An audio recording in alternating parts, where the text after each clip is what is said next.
From the hot air balloon capital of the world, this is Balloon Fiesta Live, powered by ExxonMobil.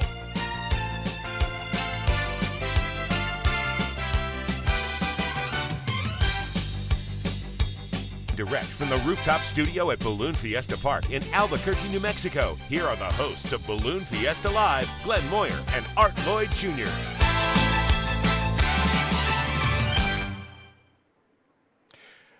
And ladies and gentlemen, boys and girls from wherever you are in the world, welcome back to the Albuquerque International Balloon Fiesta. Good morning, everybody. I'm Glenn Moyer, and to my right, as always, my partner in crime and executive producer of Balloon Fiesta Live, my good friend Art Lloyd Jr. Good morning, Art. How are you? Good morning, Glenn. Welcome back. Good to see you in person after 2 years. 2 years of this waiting, even though we did Balloon Fiesta Siesta last year. Yeah, we did. It was, kind of remote distance, as we are a little bit here this morning on our stage. We have socially distanced our set this year, so now we have to throw things to get each other's attention, but we'll work it out. We'll make it work. We will. We are back with Balloon Fiesta Live, as you said. We're going to be here for all 14 sessions over the next 9 days of Balloon Fiesta. There is already quite a crowd on the park. There is quite a crowd in line trying to get to the park. To get to the park, yeah. You know, that's one of the things they always talk about, tips for coming to Balloon Fiesta. Dress in layers and leave early. and that was a shot of the Balloon Museum, which is right behind us, and we can see they are full of people as well. They've been promoting for several months now the opportunity to view Balloon Fiesta from their elevated position behind us and out on their terraces. And they do have some beautiful views over there.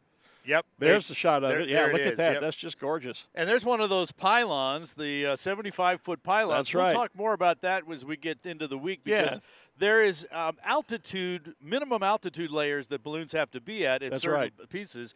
That pylon is 75 feet tall, and pilots have to be at least that tall until they actually get over into the scoring area of the field. Yeah, I've already heard from our good friend Andrew Hawley over in the UK, and, you know, he liked to buzz the rooftop studio here in Tall Steve whenever he could, but he had to pay attention to that 75. So he said, you know, he had instructed his pilot to try and fly the Penguin by at 75.25 feet. Yeah, exactly.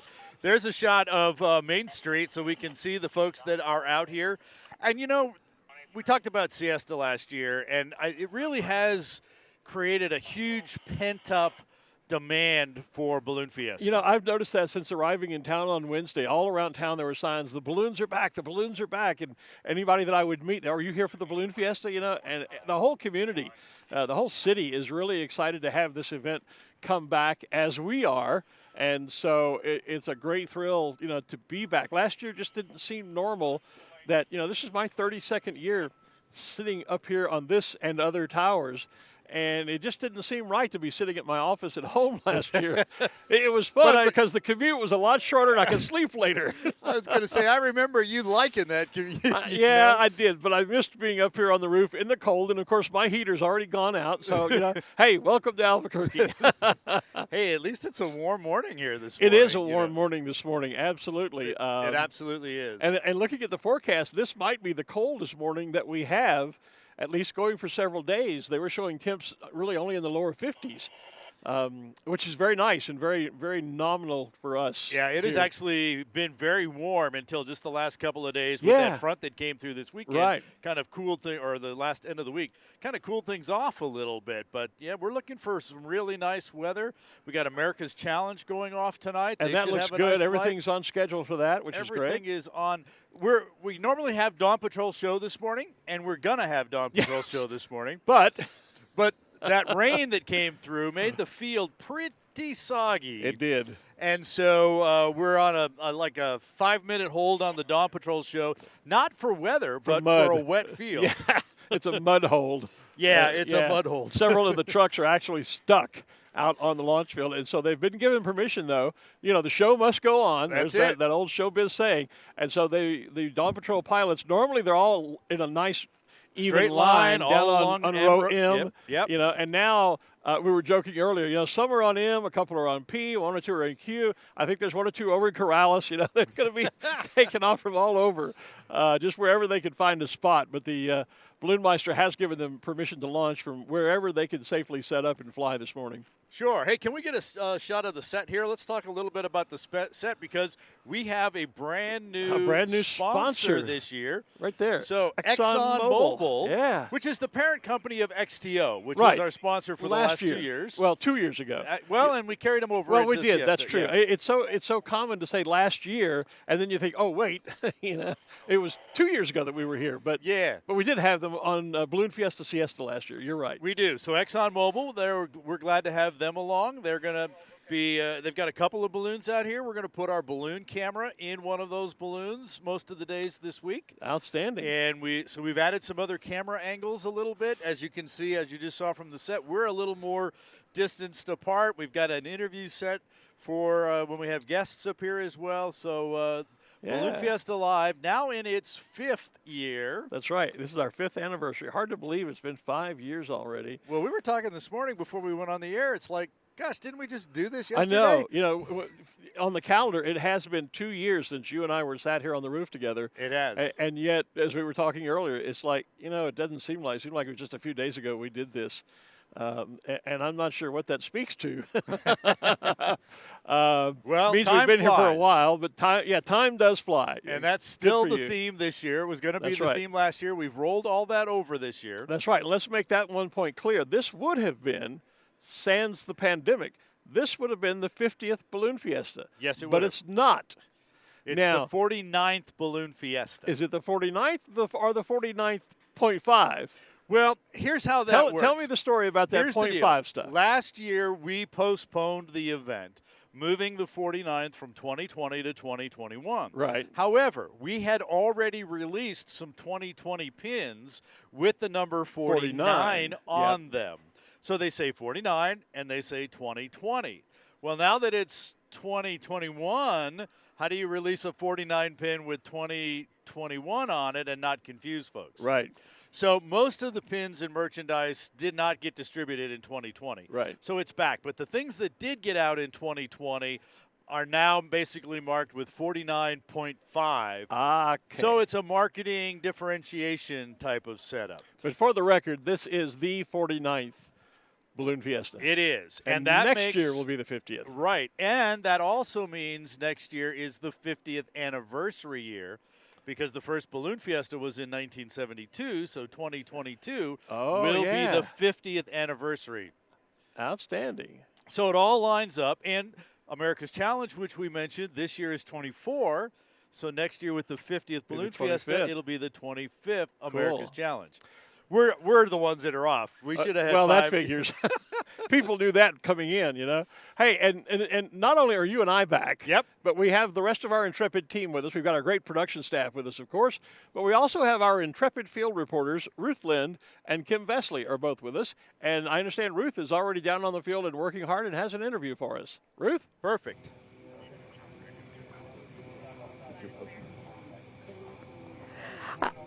I sure do. I am so happy to be back and wearing my Glenn Moyer tartan here this morning.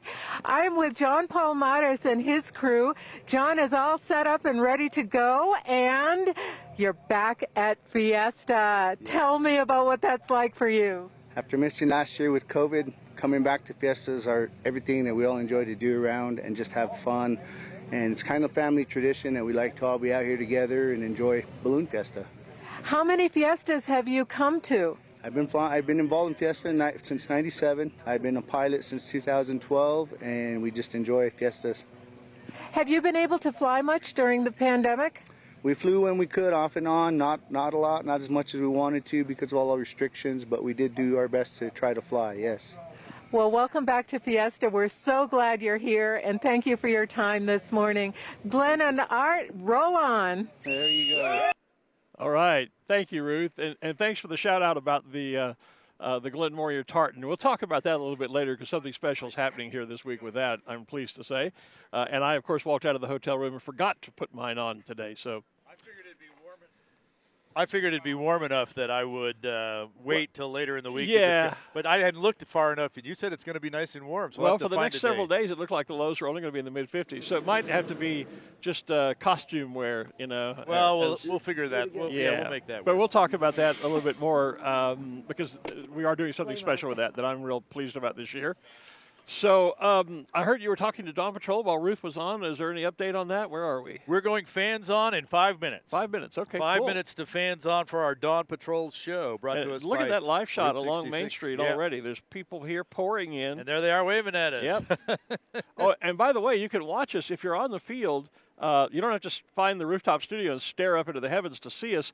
We're actually up on the big video board, which is right down by the main stage, right? It is. There's one on either side of the stage, so on the north and the south side of the main stage, which is midfield. And speaking of where you can see us, yes, boy, we are all over the place. We're online and on the air. And then some. Yes. And then some. Peace. There you go.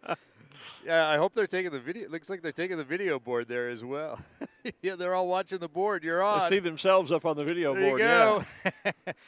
Yeah. So we are on balloonfiesta.com. Right. There's a button right there on the front page of that. It says Watch Balloon Watch Fiesta Balloon Live. Fiesta Live here. Yep. We are on the mobile app, which takes you to balloonfiesta.com. You go to the media page and click on live. Okay. We are also live on Facebook and YouTube. That's how the feeds are getting back to balloonfiesta.com. We are live on over-the-air channel 28. If you're within about 4 miles of the park, we've got a low-power TV station up. So if you're like in the RV park or you're sitting in traffic, you can plug on your TV to channel 28, low power here. We are on community access channel, Comcast access channel 27. So if you're a Comcast subscriber in the Albuquerque area, you'll be able to pick us up on channel 7. And brand new breaking news, we worked this out last night. That's right. We are also on over-the-air TV, channel 20.2. And that station has a reach of pretty much to Santa Fe, out to Laguna, down to Belen. I'm not sure how far east it goes, but that's going to give it, coverage across the entire metro area plus of Albuquerque on KNMQ 20.2. So if you have an antenna, you can see us there, anywhere in the city as well. That's right. We were up here yesterday afternoon doing promos for them at the last minute. And I heard from them this morning that they were definitely up and running this morning. Outstanding. Well, I'm just getting the Facebook feed up.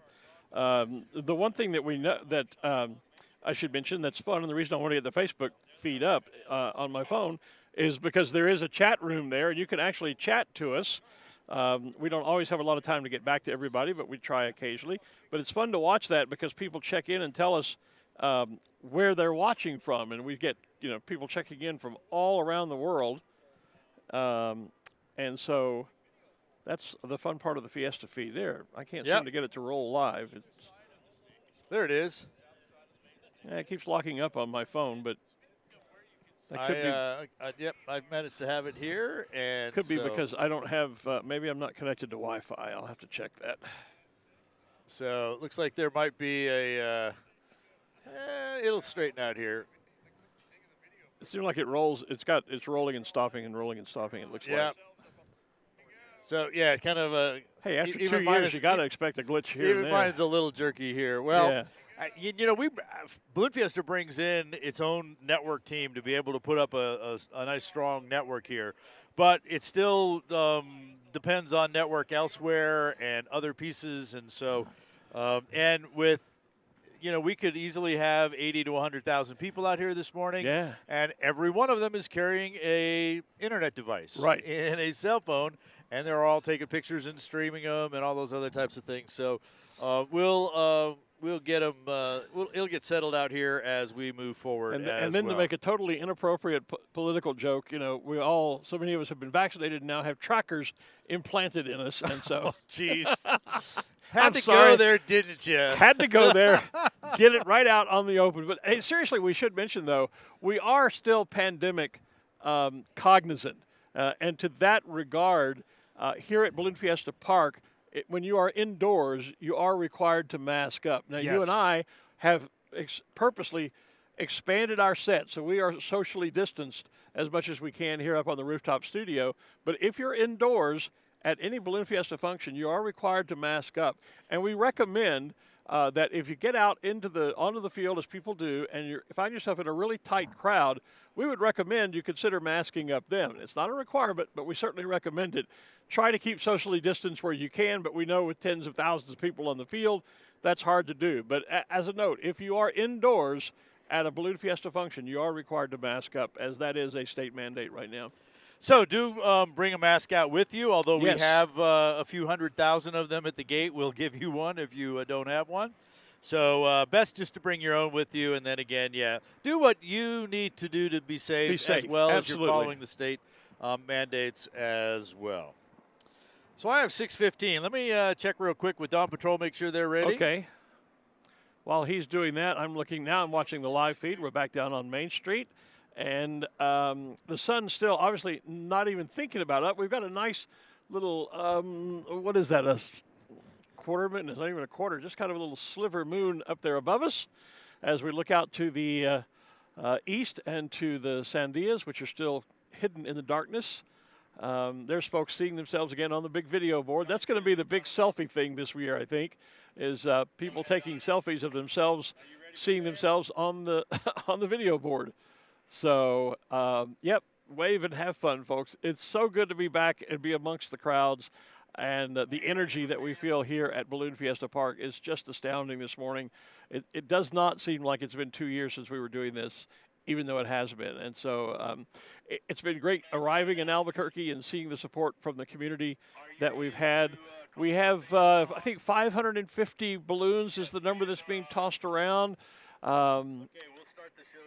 We have about, what is it, Art, 80-something special shapes, I think, this year. I think the official number is 84. One of the things that has happened this year is with all the COVID things and travel regulations changing as fast as they are, right, we have literally been changing the roster of who's coming and who's not on a daily basis. Who's on first? Yeah, exactly. And it's really kind of, it's probably still going to happen throughout the week.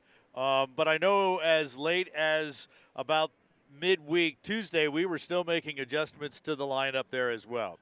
So, yes, as you're pointing out, as you can see online, and as I just confirmed with our Dawn Patrol leader, they have actually started their inflator fans to get started on our Dawn Patrol show.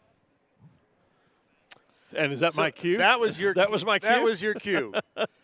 Cue Glenn. All right, let's begin this morning, ladies and gentlemen. It's day one of the 49th Albuquerque International Balloon Fiesta, and it's the 25th edition of the Dawn Patrol Show, brought to you by the Route 66 Casino, Hotel, and RV Park.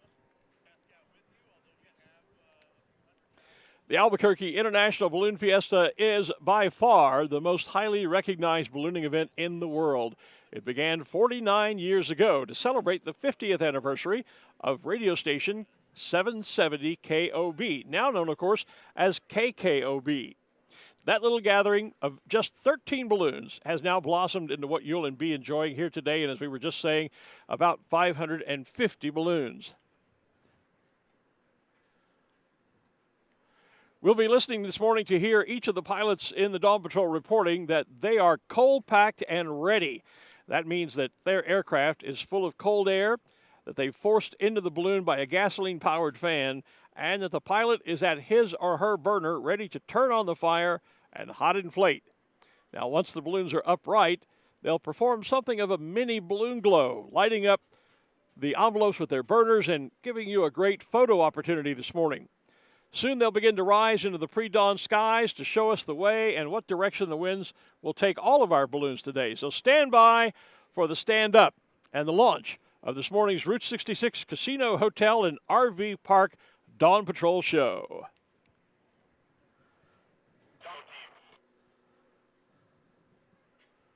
Who needs more time?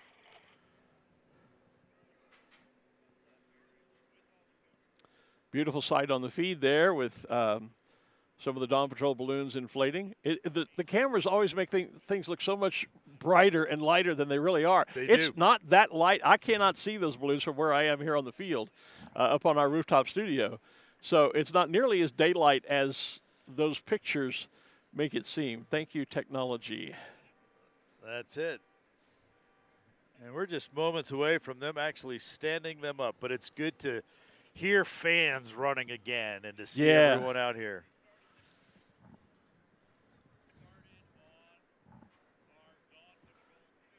looks like we're just not very far away from beginning to hear those pilots report in, cold, packed, and ready, as that's our Dawn Patrol leader, Scott Vesley, checking with the team.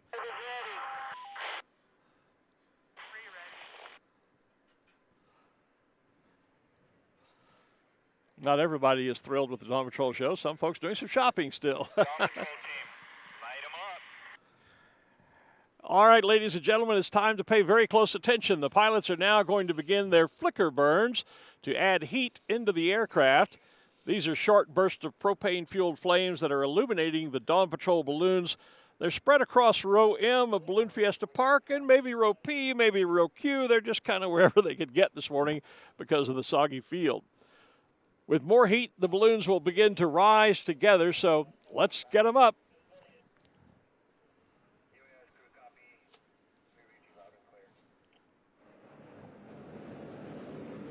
All right, ladies and gentlemen, it's time now for the Route 66 Dawn Patrol, Route 66 Hotel. I'll try that again. The Route 66 Casino Hotel and RV Park Dawn Patrol show, all on hot inflation. Let's get them up, pilots.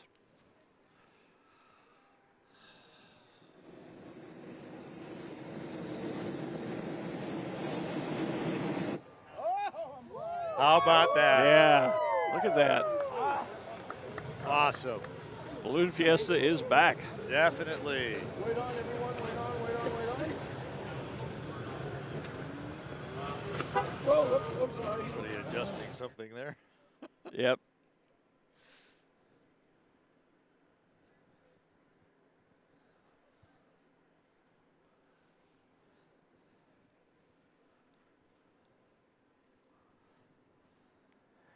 All right, it's time now, Dawn Patrol fans, for you to join in the show. We'd like for you to put your vocal cords with mine, bring us your good energy for the day, and let's help count down the Dawn Patrol for our very first all burn.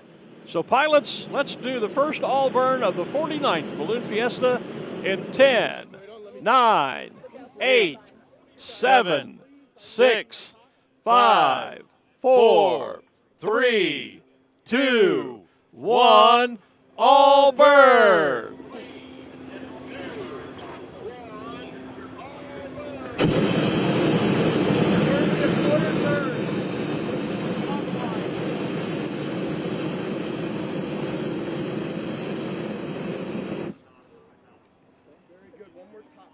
Not bad for a first day.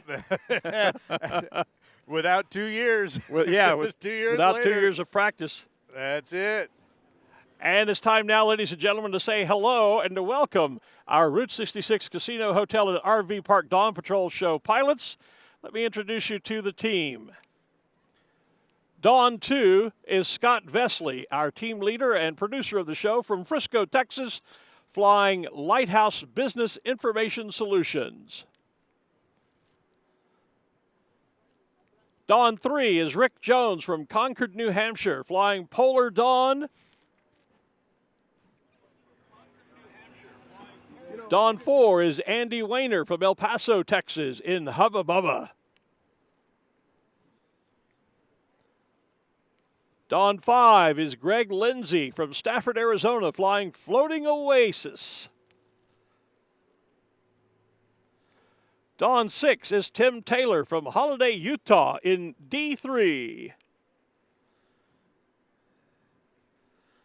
Dawn 7 is Michael Scott from Oklahoma City, Oklahoma, in Spirits Rainbow. Dawn 8 is Brian Carlson from Topeka, Kansas, in Dreams Fulfilled. Dawn 9 is Matt Grote, I hope that's right, Matt, from Rio Rancho, New Mexico, in Jester Unwinds. Dawn 10 is Dale Ruth from Albuquerque in Dawn's Delight. Dawn 11 is Chuck Schick from Bosque Farms in Brilliant Shadow.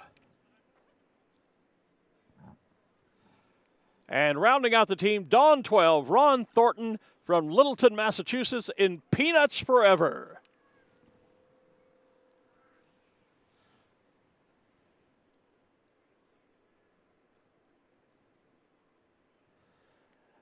All right, Dawn Patrol, this time let's try a flicker burn. Again, ladies and gentlemen, join with us as we count down to the burn.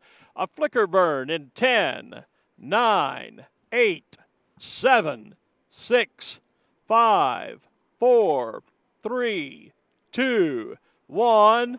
Flicker burn, Dawn Patrol, flicker burn.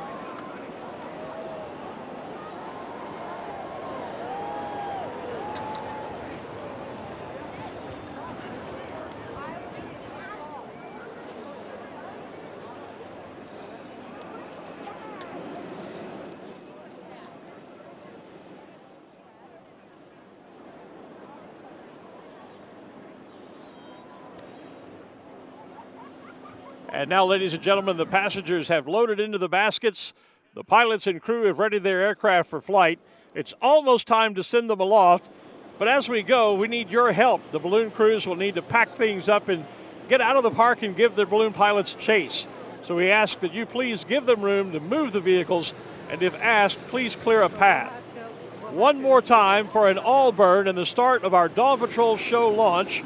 Please help with the countdown. Again, in 10, 9, 8, 7, 6, 5, 4, 3, 2, 1, all burn!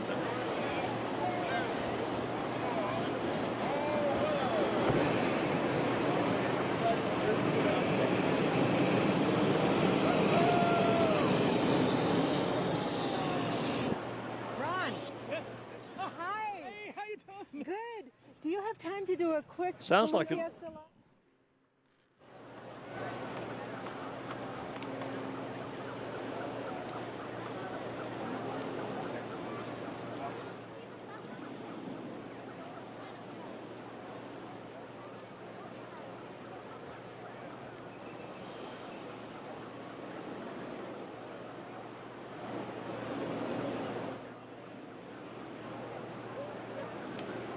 And so now, ladies and gentlemen, let's sit back, watch, and enjoy as the Dawn Patrol balloons leave the ground and take to the pre-dawn skies to get us started with this 49th Albuquerque International Balloon Fiesta. We should be just moments away from the team beginning their launch process this morning.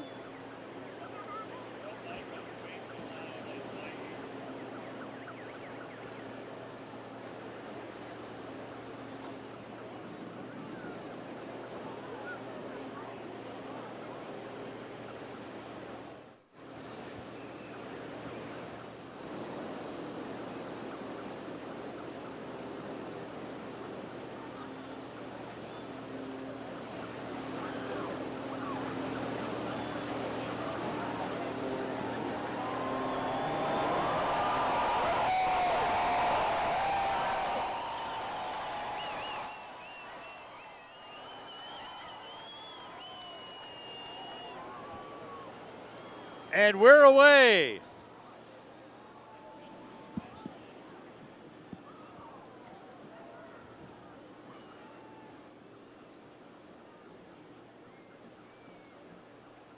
So our first balloon is airborne.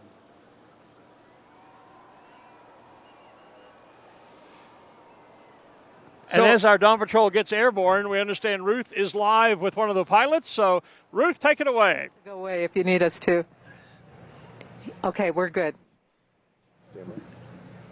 Hi, Glenn. Hi, Art. I'm here with Ron Thornton from Littleton, Mass. Ron and I have known each other and flown together in New England we were trying to figure it out. 30 plus years is what we settled on. I think it might be a little longer. Ron, how many balloon fiestas have you been to? This is number 27. Oh, my goodness. I bet, like me, you hated not being here last year. Oh, yes, yeah, because our even years were usually when we drive out from Massachusetts, and yeah, it was terrible having to go so long without flying Fiesta. What drew you to do Dawn Patrol instead of the regular mass ascensions? We just came up with the idea of trying to eliminate the day VFR only limitation on the balloons, and a fellow balloonist finally kicked my butt hard enough that I went ahead and went through the FARs to figure out what we could do, and just had to try it. And Albuquerque was the first time we did it, and we got to see the sunrise coming up over the Sandias over there, and it was beautiful, and we've never looked back. Well, you have a great flight, Ron. It's wonderful to see you again, and we're so happy to be back. Thank you very much. Glenn and Art, the New England contingent is out. Outstanding, Ruth, outstanding. And, of course, Rick Jones is from up in your neck of the woods as well, and he's another part of the Dawn Patrol team. So a lot of New England has come south for the winter. Unfortunately, it's not quite winter yet. That's okay. Yeah, sure. I've been on this roof when it was definitely winter, and I prefer this. What a sight. Whoa, this is so great to be back. Yeah, we've got a few more balloons to get in the air, but the team's getting airborne now, and it's just gorgeous. And again, it's so much fun to watch it on the monitors we have up here because we can see it. We can see it. Where otherwise, of course, we have these big bright TV lights in our eyes too. But even shading those, even without those, you can't see them until they burn. No, it's just not as light, in reality out here as it is for those of you watching on the live feed. So enjoy that live feed. And we should just go ahead and acknowledge we talked a little bit about some minor glitches on the first day. Yeah. There was a little network hiccup. Our network guys are already on it, and hopefully all the feeds will be smoothed out here shortly. Yeah, there was a little herky-jerkiness going on there. But yep. So our crack team is aware of it and working on it already. All right. So, yep, they're here.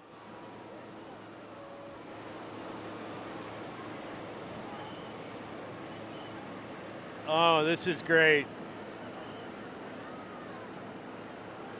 Yeah, it's you don't realize how much you miss this. You really miss this. Yeah. I mean, wow. It's this is my 32nd year, 31st if you count not being here last year. So 31, 32, but whatever. It never gets old. 31 and a half. 31.5. Good one. But it never gets old. I mean, the thrill is always there, and and it's just getting light enough now that if you look to the east, we can see the crest of the Sandias lit against the sky, or lighted slightly against the sky, because the sun will be rising from behind them. As soon as he and wow, it's just, it's awesome. This is so cool.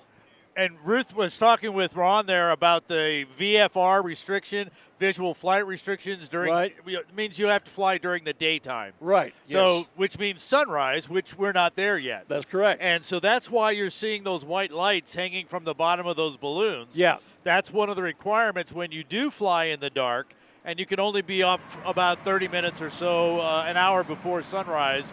If you have the lights, if you have currency, a whole lot of regulations that you have to pay for to pay attention to. But that's what those white lights are there for. We'll only see them on the Dawn Patrol balloons and tonight on the gas balloons. On the gas balloons, that's right. Although, I've always wondered why the FAA has lights below the aircraft. Yeah. On a fixed-wing airplane, they're on the two wing tips and up on the tail. And on a balloon, they're below. So if you see lights, you think, I got to avoid. I'm going to go up. Well, oops. Somehow we got to fix that. I realized recently, though, that the significance of the white is that on a plane, if you're approaching a plane from behind it, it's a white light. It's a white light. That's correct. And so if you see a white light, you're coming up upon an aircraft. That's a good point. Because and otherwise, I think even on wingtips, they're usually red and green, like on a boat. Right. Nautical and a lights. flashing red on top. Exactly. So those all and have that's the thing I've always thought is that we should somehow have a flashing light on the crown of the balloon. Right. I'm not sure how you would do that, but I don't either. There's bound to be a way. But anyway, so those position lights hang down below the aircraft, and that's a requirement if you're going to take part in Dawn Patrol. That's a part of the equipment that you have to have.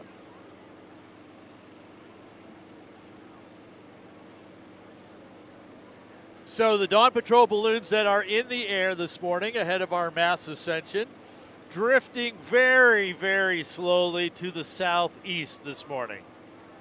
We normally have a direction to the south.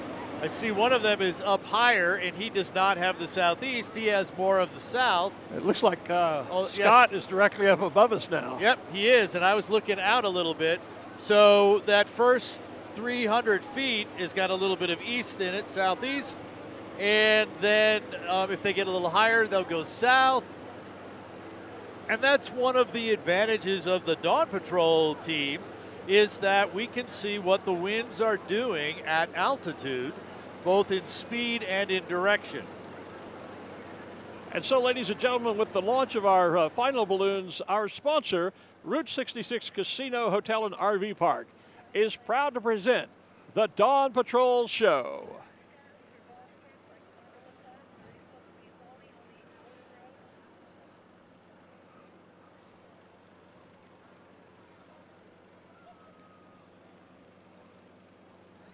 What a great morning.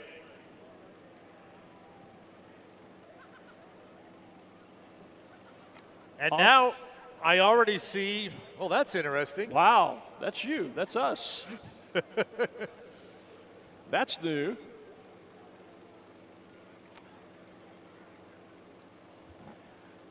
I was just going to say, too, ladies and gentlemen, as the Dawn Patrol continues to fly overhead, we also have more balloons inflating on the field now for the Krispy Kreme glow, which is balloons that will glow static standing on the field.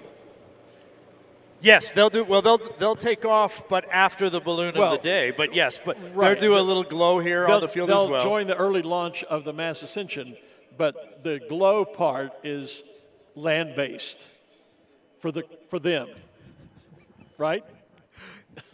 Yes. Thank you. We're hearing our audio come from every direction now. They finally turned the PA on the field. For so many years when I was up here announcing, I never knew if people could hear me down there because you couldn't hear anything. Now it's like we're on top of the mountain. It's like we're the voice of God. Well, which we are, of course. But we talked about the social distancing and the things that we're doing with COVID here at Balloon Fiesta. And a couple of the other things that we've done is we've spaced out the balloons, especially the special shapes, around the field with the idea of moving people from Concession Row out into the field and over to the west side. Getting more distance. One of the issues with that is there were never speakers on the west side of the field. Right. And now there are. Aha. So there is a lot more coverage of the PA out on the field. Hopefully everyone can hear us as they spread out. Well, and now that we've turned it on. If they can't, they aren't listening because I can hear us. Speaking of hearing us, congratulations, Ruth. I noticed that, the first interview she did was someone from her neck of the woods, but now she's got a pilot who's from my neck of the woods, one of our visitors here from the great state of Texas. Ruth, take it away.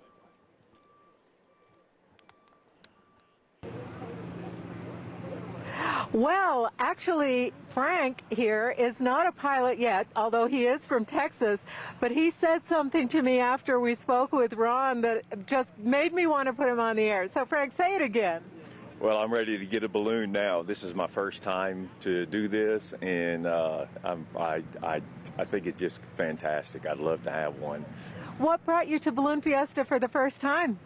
My wife made me come. It wasn't a bucket list thing for me, but it should be a bucket list for everyone. So, yeah, and I just got here, so I've got 4 more days. Oh, my gosh, that's wonderful. And tell me about where you're staying here in Albuquerque. I have an Airstream trailer, and my wife and I are staying with the Airstream people. There's 150 Airstreams up there in the parking lot, and we are like just seconds away from the grounds, so it's really neat. I have always wanted an Airstream. Is that as magical as it looks?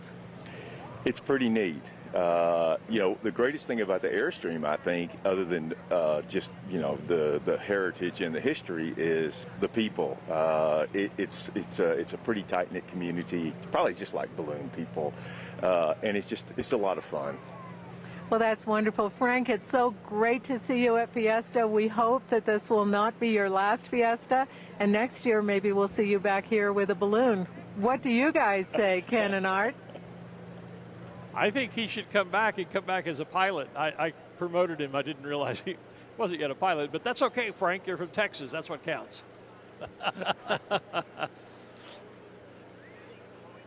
All righty.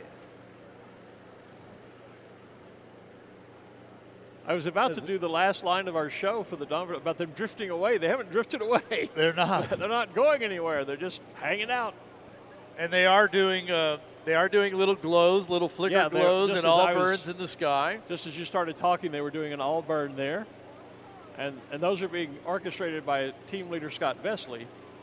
3 of them are grouped right next to each other over here to our right, just over to the east, right along Main Street, actually. Rick Jones is hanging out almost directly overhead of us. There he is lighting up. He can hear us talking about him.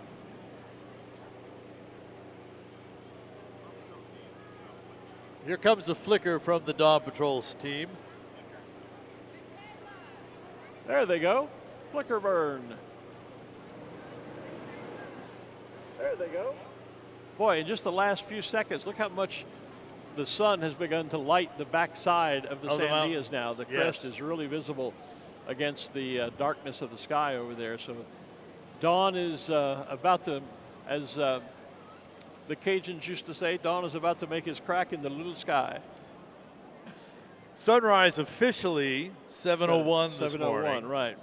We actually did a little test earlier in the week to see when the sun light actually hits the center of the field. Oh, yeah? And it was almost 40 minutes after official sunrise. No kidding. Yeah, we'll be able to see the sun, as you know. Yeah. We'll be able to see the light hit the far west side of town, right, and move this way as the sun gets over the mountain. I've noticed it's about 3 hours after sunrise before it ever gets here on the roof. It seems that way, yeah. It always seems, but you're right. We always notice how the balloons to the far west of the field begin to light up, and those colors begin to pop against that blue sky, and it's always the balloons to the west because the sun is able to reach over the mountains, over the Sandias. It's not until it's high enough to shine down in front of the Sandias that it begins to light the balloons that are on Balloon Fiesta Park, and of course those of us here on the rooftop studio. What a way to be able to see on the feed and our video walls here the idea of the bright sky, and because of the camera technology that you've talked about, how light it is, to be able to see that shot of the Krispy Kreme balloons on the ground and the Dawn Patrol up. Our view, it's still dark enough that we see the balloons when they burn and light up. Yeah, we can see, there's enough light that we can see the outline again of the crest of the Sandias, but if we turn and look directly out in front of us down Balloon Fiesta Park, it's still very dark, and all we can see are sort of shadowed orbs that are the balloon envelopes that we just can't quite make out entirely. And yet when we look on the monitor, they're bright and colorful, and you can see everything. Dawn Patrol team, let's do a flicker. 3, 2. Flicker from the Dawn Patrol. And with that flicker burn, as the Dawn Patrol balloons do begin to drift away to enjoy their day, we'd like to once again give special thanks to the sponsor of our show. Ladies and gentlemen, the Route 66 Casino, Hotel, and RV Park. And we'd like to thank all of you, especially, for being here and turning out and tuning in early and being a part of our Picture Perfect show and a Picture Perfect start to the 49th Albuquerque International Balloon Fiesta. Thank you.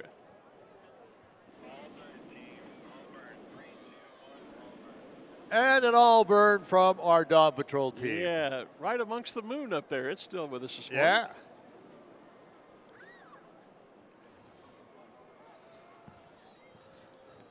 Great job, Dawn Patrol. Thank you very much. Yep, Scott, you guys did a wonderful job. I got to find my spotter app now. I think it's over here under files. There it is. Yay. Not that I know how to use it. You do all this work putting all this detail and info into this app that we can use to find balloons and pilots and sponsor banners. And the problem is you work on it year round, and so you know this app inside out. I get here and you say, okay, here it is, and I go, huh? What do I do? So, well, you should practice during the year. Well, yeah. I know. What? Yeah. How do you know who to call up? Yeah. If you can't see them. Yeah, you're probably right, but you know. That's why we have you on the team. There you go. Actually, I've done a lot of work this year on all the pilot stuff. We've implemented something new at Balloon Fiesta this year, and that is that we're now having pilots scan in using their badge to be able to take attendance at pilot briefing. Oh. And so now when they get and say here. Yeah, instead of trying to call 600 names, yeah, you know, which would take a couple hours. Yeah. Now they just show their badge, it gets scanned, and that records their attendance. at pilot briefing. So I've been working a lot with all the pilots and their balloons and the badges, and it all ties into the spotter app here as well. So, yeah. Badges? We don't need no stinking badges. Yeah, we do. Yeah, we do. Yeah. So those are the Krispy Kreme balloons that are now all in a nice, relatively nice line across the field, I believe. I just saw the as Krispy well Kreme as our balloon itself lighting up. Yeah, as well as our balloons of the day okay, are so standing who are up balloons the of the day today? Our balloons of the day are the Albuquerque Balloon Fiesta balloon, which you saw there. I Ray see it Bear right up should be close flying to the front that. stage. Yeah. And next to that is the Visit Albuquerque balloon. Aha. Well, that makes sense. Yes, Since we're it in does. Albuquerque. It's early in the week for us to be this silly already. I think it's giddiness from not having done this for 2 years. That Yeah, you know, it could be. Yeah. It could be. Of course, you know, for those who watched Balloon Fiesta Siesta or Balloon Fiesta Siesta Live, whatever we were calling that last year, the one thing I do miss is expecting Ranger to jump up into my arms at any moment now. My cat at home.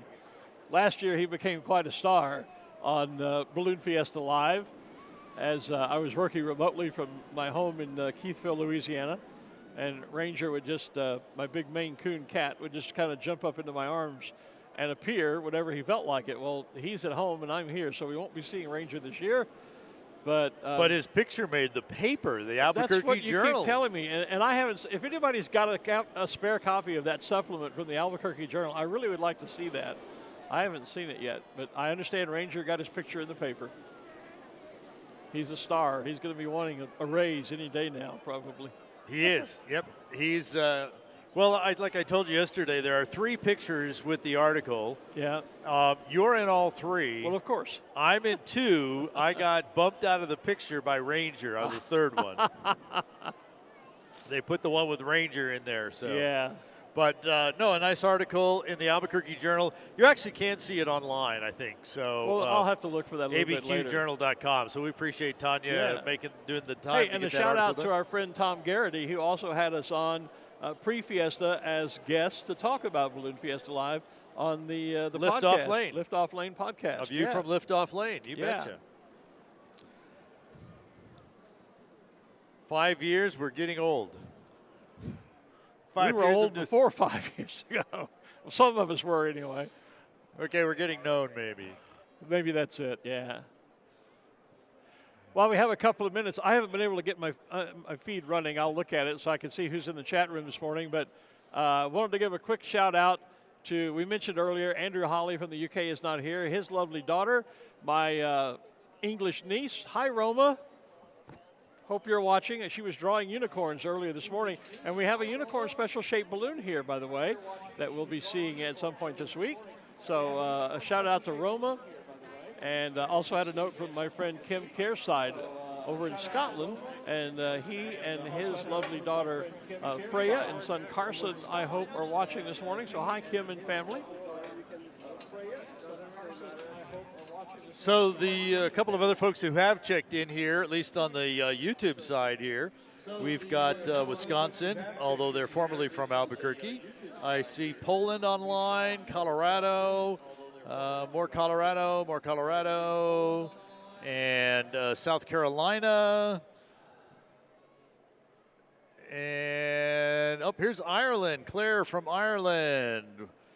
See you on there. Those of you who are watching on the feed, we are working on the network here, and hopefully it will be up and running smoothly here shortly. We apologize for that. Everything's been working. The network's been up here. It's been really solid. And then all of a sudden, of course, this morning it decided to go back on siesta. It didn't get the word. It needed to stay up, I guess, the network. So. Yeah. I just, Ina Vanderkratz, who is our good friend over in Holland, just posted on my Facebook page, says YouTube and Facebook feeds keep going on and off. Yeah, that is happening. We're aware of it, and our team is working on it to try and repair that feed. We're seeing it here as well, and we apologize for that. But, hey, it's been 2 years since we've done this. We've got to expect a glitch or two, I suppose. We are still on, well, but they can't see the TV over in Holland, I don't think. We're on low-power TV. Low power doesn't get you to Holland. Yep. Well, that's why we're on lots of places. But so, that's why we're on the air and on online, on the and air, in the air, under the bus, full of hot air, all those sort of things. But we do have people working on the feed, and we do apologize. Because that's one of the great fun things about doing this now that we do Balloon Fiesta live. You know, in the old days, when I first started with Tom Rutherford and I sitting on the tower, it wasn't the rooftop in those days, and we were just announcing, we were just talking to the spectators out in the field, and there was no interaction. We had no idea if they could hear us, if they knew what we were saying, if they cared what we were saying. And now the great thing about all this technology with Balloon Fiesta Live, we actually have a live chat room where people can, they say hello to us and they check in and they'll correct us when we make mistakes, and they help us. Sometimes, in the past we've seen a new balloon that maybe you or I didn't know right offhand, and we'll say something that, well, what's that? Or who's that shape? Or we don't know that. And someone invariably that's watching will send us all that's, Pilot Joe Doe and the balloon's name is XYZ, and so our audience gets really involved with the program. Well, they're out there. They're balloon enthusiasts, as are we. Yeah, a lot and of them so are. they know the ones that are in their area. They see it. They know that. The story I always tell is what you just talked about was when the first year Cynthia Seal was here. Yes. We're looking at this balloon right in front of us, and we're looking at each other and the balloon. What's that? What's that? And yeah, somebody on the feed told us it was Cynthia, and Yep. now, of course, we know that. By the way, we talked about the audio being over on the west side of the field and how we can actually hear ourselves Well, back I up can here hear now. the audio more from that than I am in my headset this year. Almost. I just heard from some of our crew members out on the very north end of the field Yeah. who never have heard us in the past, loud and clear out there. Well, the good news about that, not only that people can hear us now, but, when we do the balloon glows in the evening, we always have a little trouble trying to get our countdowns heard across the field so that the balloons can all do their all burns and flicker Right. burns together. That should make for a great show tonight. It should. Yeah. Yep. Oh. Oh. Uh-oh. Luke, I am your father. Yeah. Roll the Star Wars theme. I don't know who designed that, but those things are menacing. That's the other thing that's people always say. We've talked about the international pilots having a hard time getting here. So people always say, oh, what does that mean for all the international balloons and especially the international special shapes? Yeah. Well, here's the good news. A lot of those international special shape balloons technically live in the U.S. all year. They don't get shipped back and forth. So the balloon was already here. So we found someone else to fly it. Yeah. Well, I was mentioning earlier, we were talking about how Andrew Hawley always likes to buzz the rooftop the studio tower, and yeah. Tall Steve and his big penguin. And Andrew's not here this year, but he has a substitute pilot and has given him instruction to buzz the roof whenever he can. So, I've heard a few other pilots Tradition. say they were going to try that as well. Yeah. Just remember, you got to be at 75.25 feet. There you go. So this balloon on the screen here right now is one of the new ride balloons. Rainbow Riders are official ride sponsors, and that is one in cooperation with the Indian Pueblo Cultural Center here in Albuquerque. Okay. And it is one of the largest ride balloons here in the state of New Mexico now. Really? And I think they just got another one in their regular colors that's even bigger than that one. But well, I noticed Scott had been posting some photos on Facebook the last couple of days of some new balloons. And yes. I was about to say, I thought maybe they had a 175. I'm not even sure if that's correct, but the latest one I think I read was a 375. 375. 375, and I think the Indian Pueblo one is a 275. What we're talking about there is thousands of cubic feet of volume, of the envelope. Right. So a 275, 275,000 cubic feet. Yeah, and for comparison, a typical sport balloon is, flying here in Albuquerque at altitude, 77,000 to 90,000 cubic feet. We're moving more to the 90s. Yeah, I know. When I first came to Fiesta, flew my first Fiesta back in 1990, I had a 77. So did I. And I found it difficult to fly me and a passenger or two because the balloon just didn't perform as well. Obviously, we can get into all that technology and physics and whatnot of how balloons fly, but the smaller balloon just did not perform as well here at altitude. So years later, I came back with a 90,000 cubic foot balloon, and it flew much more comfortably here in Fiesta. We talked about a lot of our international visitors are not with us this year because of, and pilots are not with us because of travel restrictions. But we do still have a crowd that is from all points east and west, and Ruth has found some who've come from far west. She's down, I think, with a family here from Hawaii.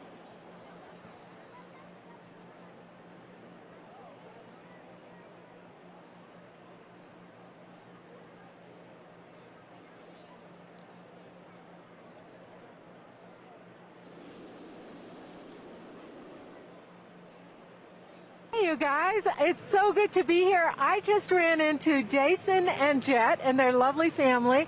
They are originally from Hawaii, but Dason is a pilot with the Air Force presently, goes all over the place.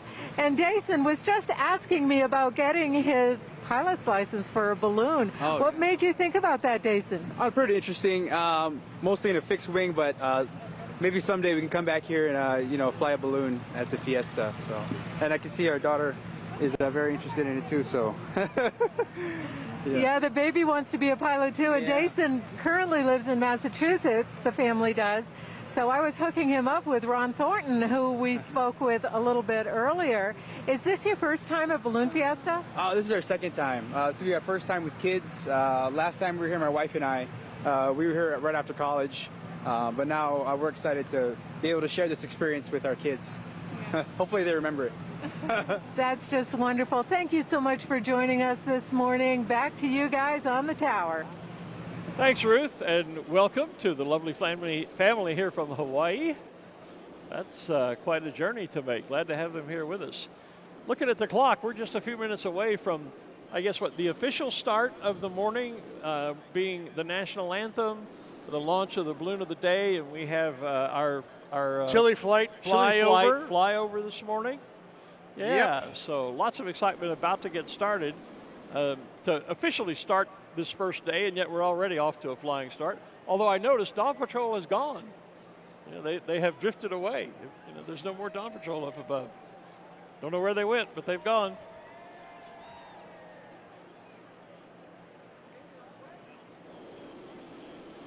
So in just a few moments, we'll have the national anthem from up on the stage. We'll have then the beginning of the launch of our balloons of the day. As Art was saying earlier, the Fiesta balloon and the Visit Albuquerque balloon are our balloons of the day. They'll be first off this morning. And then we'll get up and away with the mass Ascension, the first one of 2021. I'm getting ahead of myself.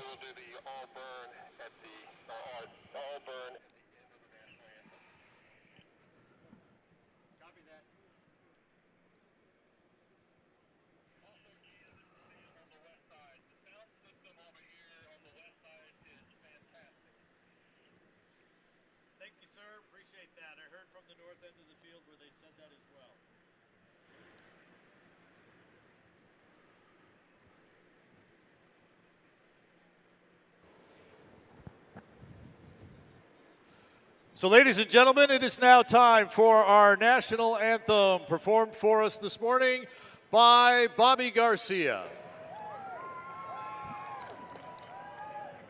Oh, say, can you see by the dawn's early light what so proudly we hailed at the twilight's last gleaming, whose broad stripes and bright stars through the perilous fight o'er the ramparts we watched were so gallantly streaming, and the rocket's red glare, the bombs bursting in air, gave proof through the night that our flag was still there.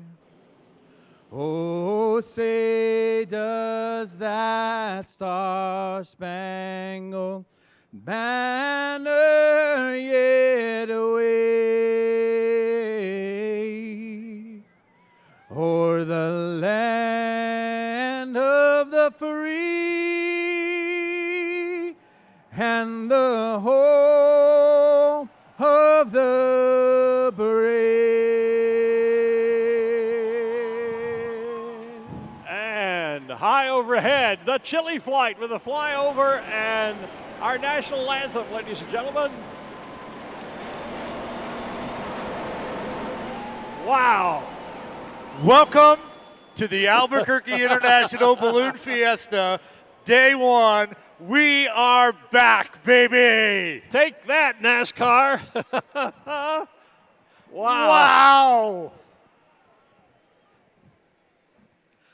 Wow. Wow.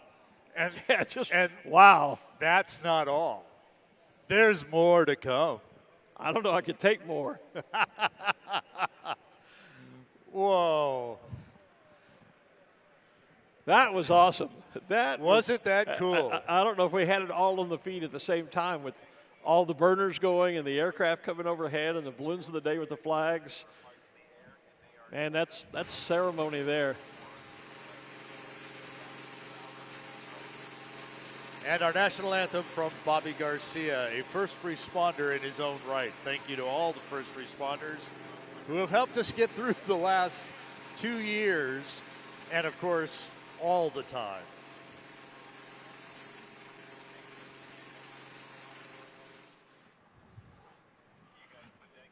So now that the Go ahead. balloon of the day is airborne, our national anthem is there, we're going to start launching the Krispy Kreme balloons and our ride balloons.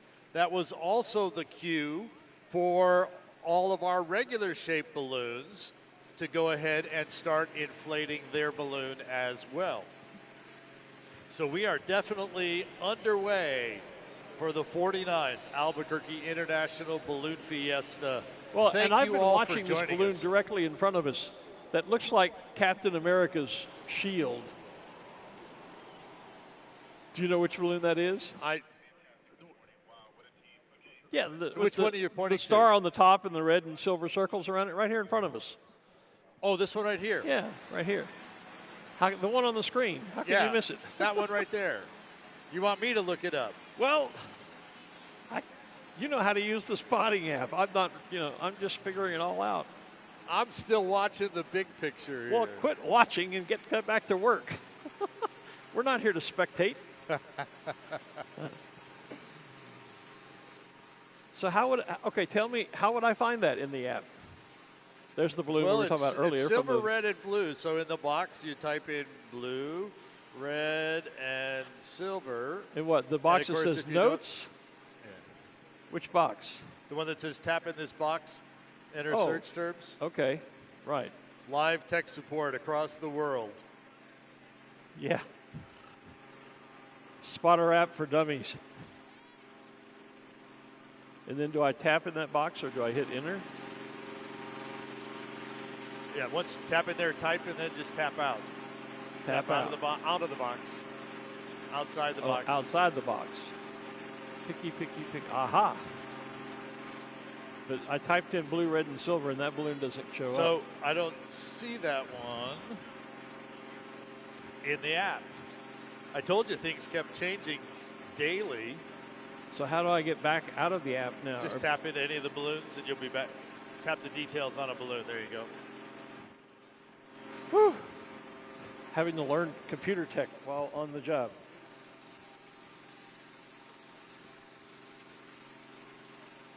One of the balloons I can see inflating directly in front of us. I don't need the app to find out who it is or what it is because I can see the big ExxonMobil banner right on the side of it. And ExxonMobil, if you didn't hear us talking about earlier, is our new sponsor here for Balloon Fiesta Live, and we're very happy to have them on board with us.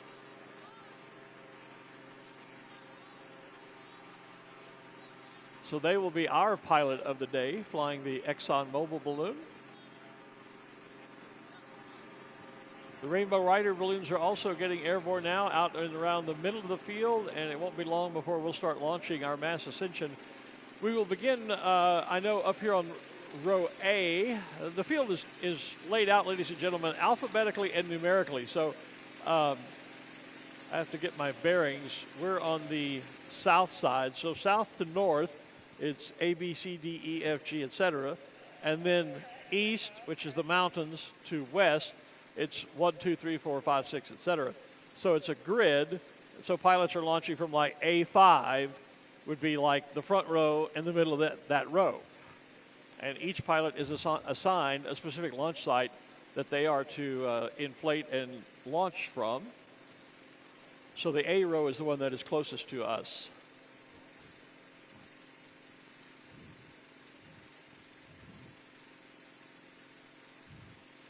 So I'm going to figure out who that is. I think I know that balloon, but I want to make sure because there's as I was putting all the balloons in the spotter app, the number of red, white, and blue balloons. Yeah, I'm sure. Granted, red, white, or red, silver, and blue, but the number of red, white, blue balloons has probably tripled. I'm sure, yeah.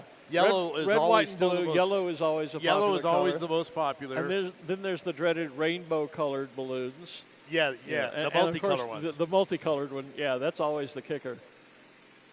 When someone tells you say, well, what color was the balloon that you saw? Well, it was multicolored. I never had I used to like the big 64 pack of crayons, but I never had a crayon that was multicolor. Yeah. I had seafoam green, navy blue, but never multicolor. The Golden Corral balloon is upright just next to our mystery balloon, and we're still trying to find out who it is. I see Cool Beans over on the far left-hand corner of the field, who are usually flying for one of our sponsors, and I'm sure they probably are this year, but I just know the balloon pattern because I used to think the beans were pickles. One year, I kept talking about this balloon with pickles on it, and somebody came up to me and said, "You dummy, those are beans. The balloon is called Cool Beans." And I went, "Oh, okay." They still look like pickles to me. At least they did then. Okay, so I had to go back around the back door of the app. Okay. But you are right on thinking that was the Captain's shield. Captain the name America. of the balloon is the Captain. Aha. And that is Matt Hurst from St. Peters, Missouri. Okay. So, Matt, we'll send you a bill for that half hour of airtime you just got while we were talking, trying to figure out what your balloon was.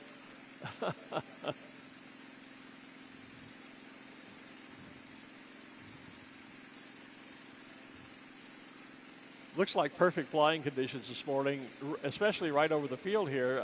Some of the balloons are probably going to have to climb to altitude in order to clear the field so the balloons below them can launch. Sometimes that's an issue for us when the winds are so slow that balloons get in the air and then they don't go anywhere, and so the balloons below can't launch safely because of traffic overhead. So there's very little movement, it seems, just above the balloons. So it may not be long before we'll hear some of our safety officers and our balloon meister asking the pilots to go ahead and gain some altitude, find a little bit of wind speed so they can move off of the center of the field as we begin to launch our mass ascension this morning. There's our ExxonMobil balloon coming up right in front of us, our new sponsors we just mentioned for Balloon Fiesta Live this year. And did you notice he turned the banner towards us this year? I did notice that. I think there was some... He actually has a new to him balloon this year. Yeah. I think there was some pre-Fiesta communication about which side that banner should be on, wasn't it? Well, he actually told me. So he watched the show from 2 years ago. Yeah. And realized how many times we asked him to turn it around and show us the banner. But he has put it on the side now that we can so that he doesn't have to turn it around. We can see it. Yep, and of course we're right there at the basket as well. And who's flying our balloon for us? Tristan McLean. Tristan McLean, okay. So we are glad to have ExxonMobil and that team back with us as well. And there goes the captain, flying for a brand new sponsor for us, Oxy. Oxy.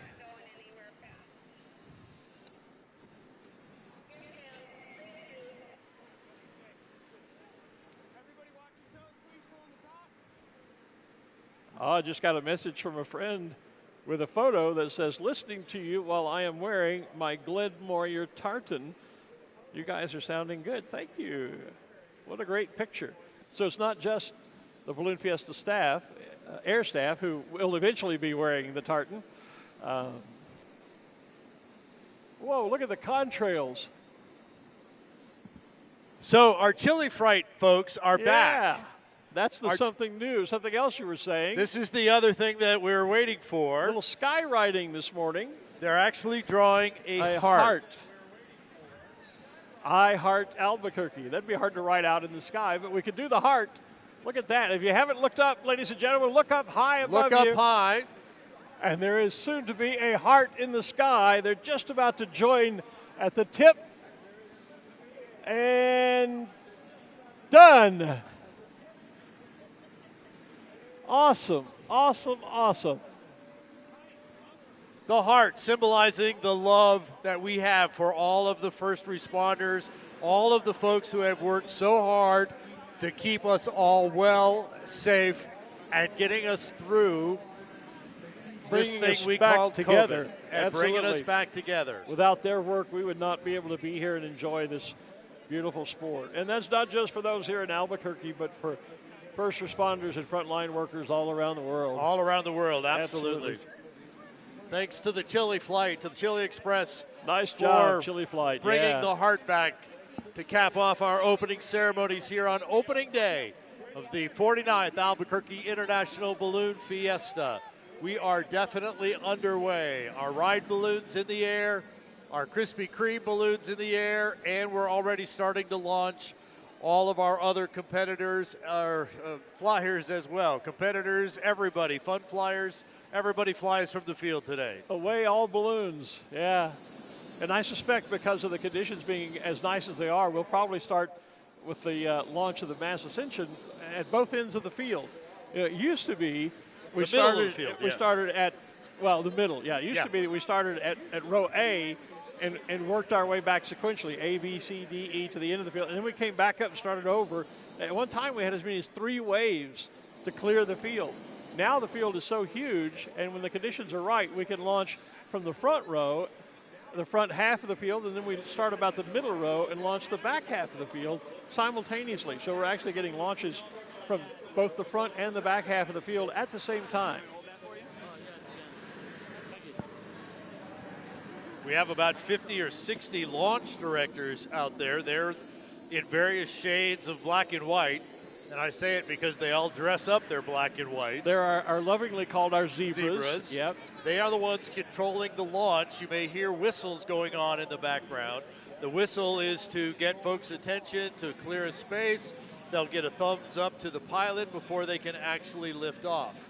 They will also be checking, as I was talking about earlier, with slow winds and slow drift out. They're checking overhead to make sure that when they give the balloon thumbs up, which is the clearance to launch, that there is also no traffic above them. And often the launch director, if there is a balloon nearby above them, the launch director will stand out in front of the balloon and not only give thumbs up, but with their other hand will point to where the closest traffic, the closest other balloon is. So as the pilot launches, he knows who and what balloons are up above him or her. There is a layer about 300, 400 feet up that is just stopped. Yeah. Just stopped. Yeah, look at the Krispy Kreme balloon. Yeah, that's exactly what I was thinking. You cannot hover a balloon, but he's hovering to the extent that you can. Literally just stop and hanging in the air, going There's nowhere. Tristan giving the last instructions and briefing here. That red box over his shoulder is actually his instruments. So he'll be able to tell the temperature at the top of the balloon, how fast he is climbing or dropping, at what altitude he is flying, and it actually gives him the ambient temperature as well. That's, go ahead and have you scoot over here. Yeah. And guys, we are ready. And that's a pyrometer and a thermometer. Well, a thermometer and also a variometer. Thank you, variometer. And an altimeter. And an altimeter, yep. I think our production team is going to try and turn up a mic in his balloon.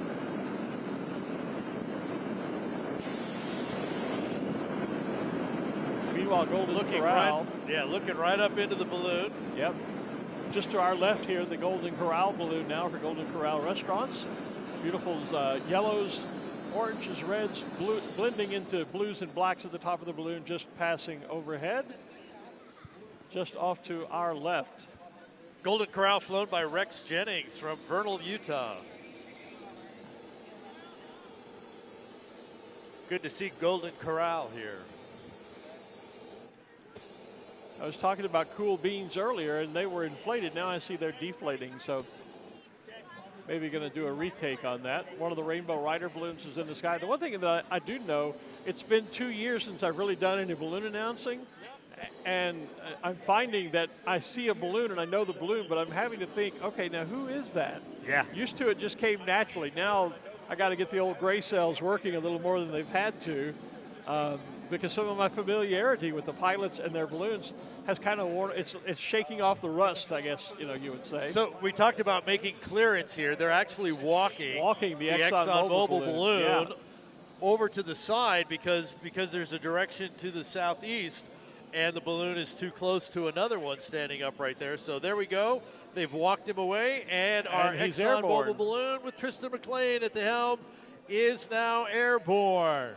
ExxonMobil, the sponsor of Balloon Fiesta Live. Glad to have them on board. And there's a shot from our balloon cam, looking back down from the balloon. Wave at him, crowd. Wave at Tristan. There you go.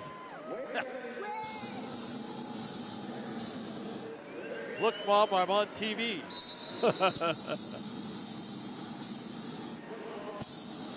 Look here, Tristan's going to fly that balloon right over the rooftop studio.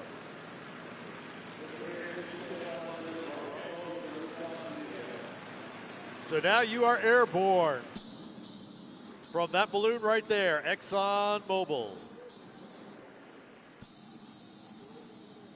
And also coming into our view now is Cynthia Seal. We were just talking about her earlier when she made her debut. Get ready for your close-up, Mr. Moyer. That's right. Mr. DeMille, I'm ready for my close-up. Here comes the ExxonMobil balloon right on top. There's Cynthia Seal on the live video feed now. Good morning, Tristan. Morning, guys. There they are. Banner number right 300. Overhead. Just right overhead of the rooftop studio this morning. Nicely done. And as he gets just a little bit farther, we'll see us below him. There we are. There we are. It's our turn to wave. Yeah. Yeah, a little late, but that's okay. No, it's a lot of, yeah. By the way, to be able to get that camera shot from the balloon from that remote camera, yes. We're using a unit called a Live View. It's got 6 cell phone cards in it. It takes this high definition 1080 HD video signal, splits it among those 6 cards, sends it out to the various carriers, which then gets brought back together somewhere else in the and cloud. sent to us over the internet, which then we're sending back out. So to be able to send it out from a cell signal, have it rebuilt somewhere else and sent back to us, that's why we have that 3 or 4 second delay in there. But it's amazing the technology that we can be able to do that. Sounds almost like a Star Trek transporter, Yeah. It takes it and breaks it all into little particles, sends it out into the ether, and then gathers it all back together again. Exactly, and Wow. it all comes back looking good. Beam us up, Scotty, beam us up. Not different pieces. As I was saying, there is Cynthia Seal. We talked about her earlier when she made her debut, and we didn't know who she was. Just next to Cynthia is one of several Zia balloons you will be seeing.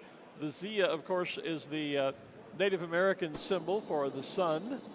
And is that Dr. Tom McConnell's balloon there with the TLC banner on it?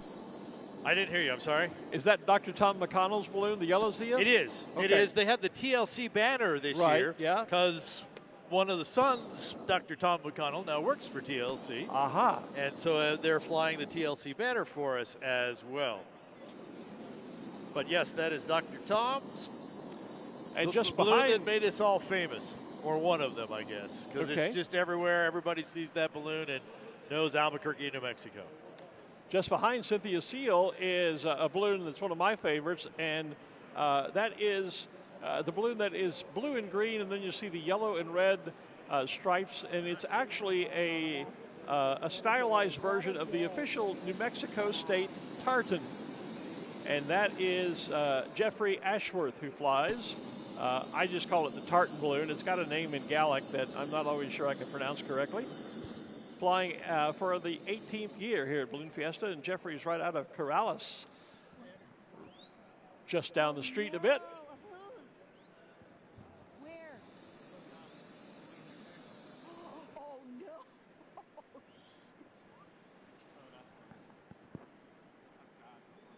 And I think the balloon just about to cross over the top of us here is Jerry Kopus. I recognize the balloon with the white banner and the multicolored checks around the bottom. There's a shot back down on us from above. Uh-oh, Ruth is about to be invaded, it looks like. Good morning up there. Morning, Jerry.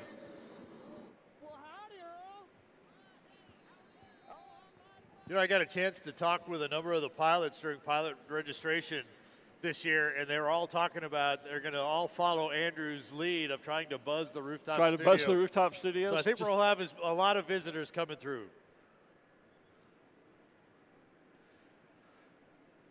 So earlier today on the feed, we showed some pictures of some of the stormtroopers that are here, Star Wars-esque stormtroopers, and Ruth has an interview with one of them down on the field right now. Ruth, take it away.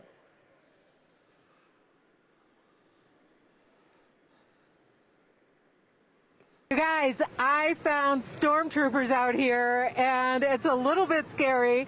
They're from Lucasfilms, not Walking Dead, and they are here keeping Balloon Fiesta safe from what? From, you know, the regulars. We're just here supporting the Darth Vader balloon and the Yoda balloon the best that we can. The best darn balloons in the galaxy. And so only balloons that carry their own entourage with them, actually. Are you guys actively working as crew people, or are you just protecting them? We are listed as the Vader Balloon Security Force. So our job is just to create a perimeter and keep people back. The pilot is from Belgium. He's used to having a little bit of space for his balloons, and so we like to make sure we have that safe space for Vader. Oh my goodness. I don't know. Should we be scared, you guys? Glenn, Art, what do you think?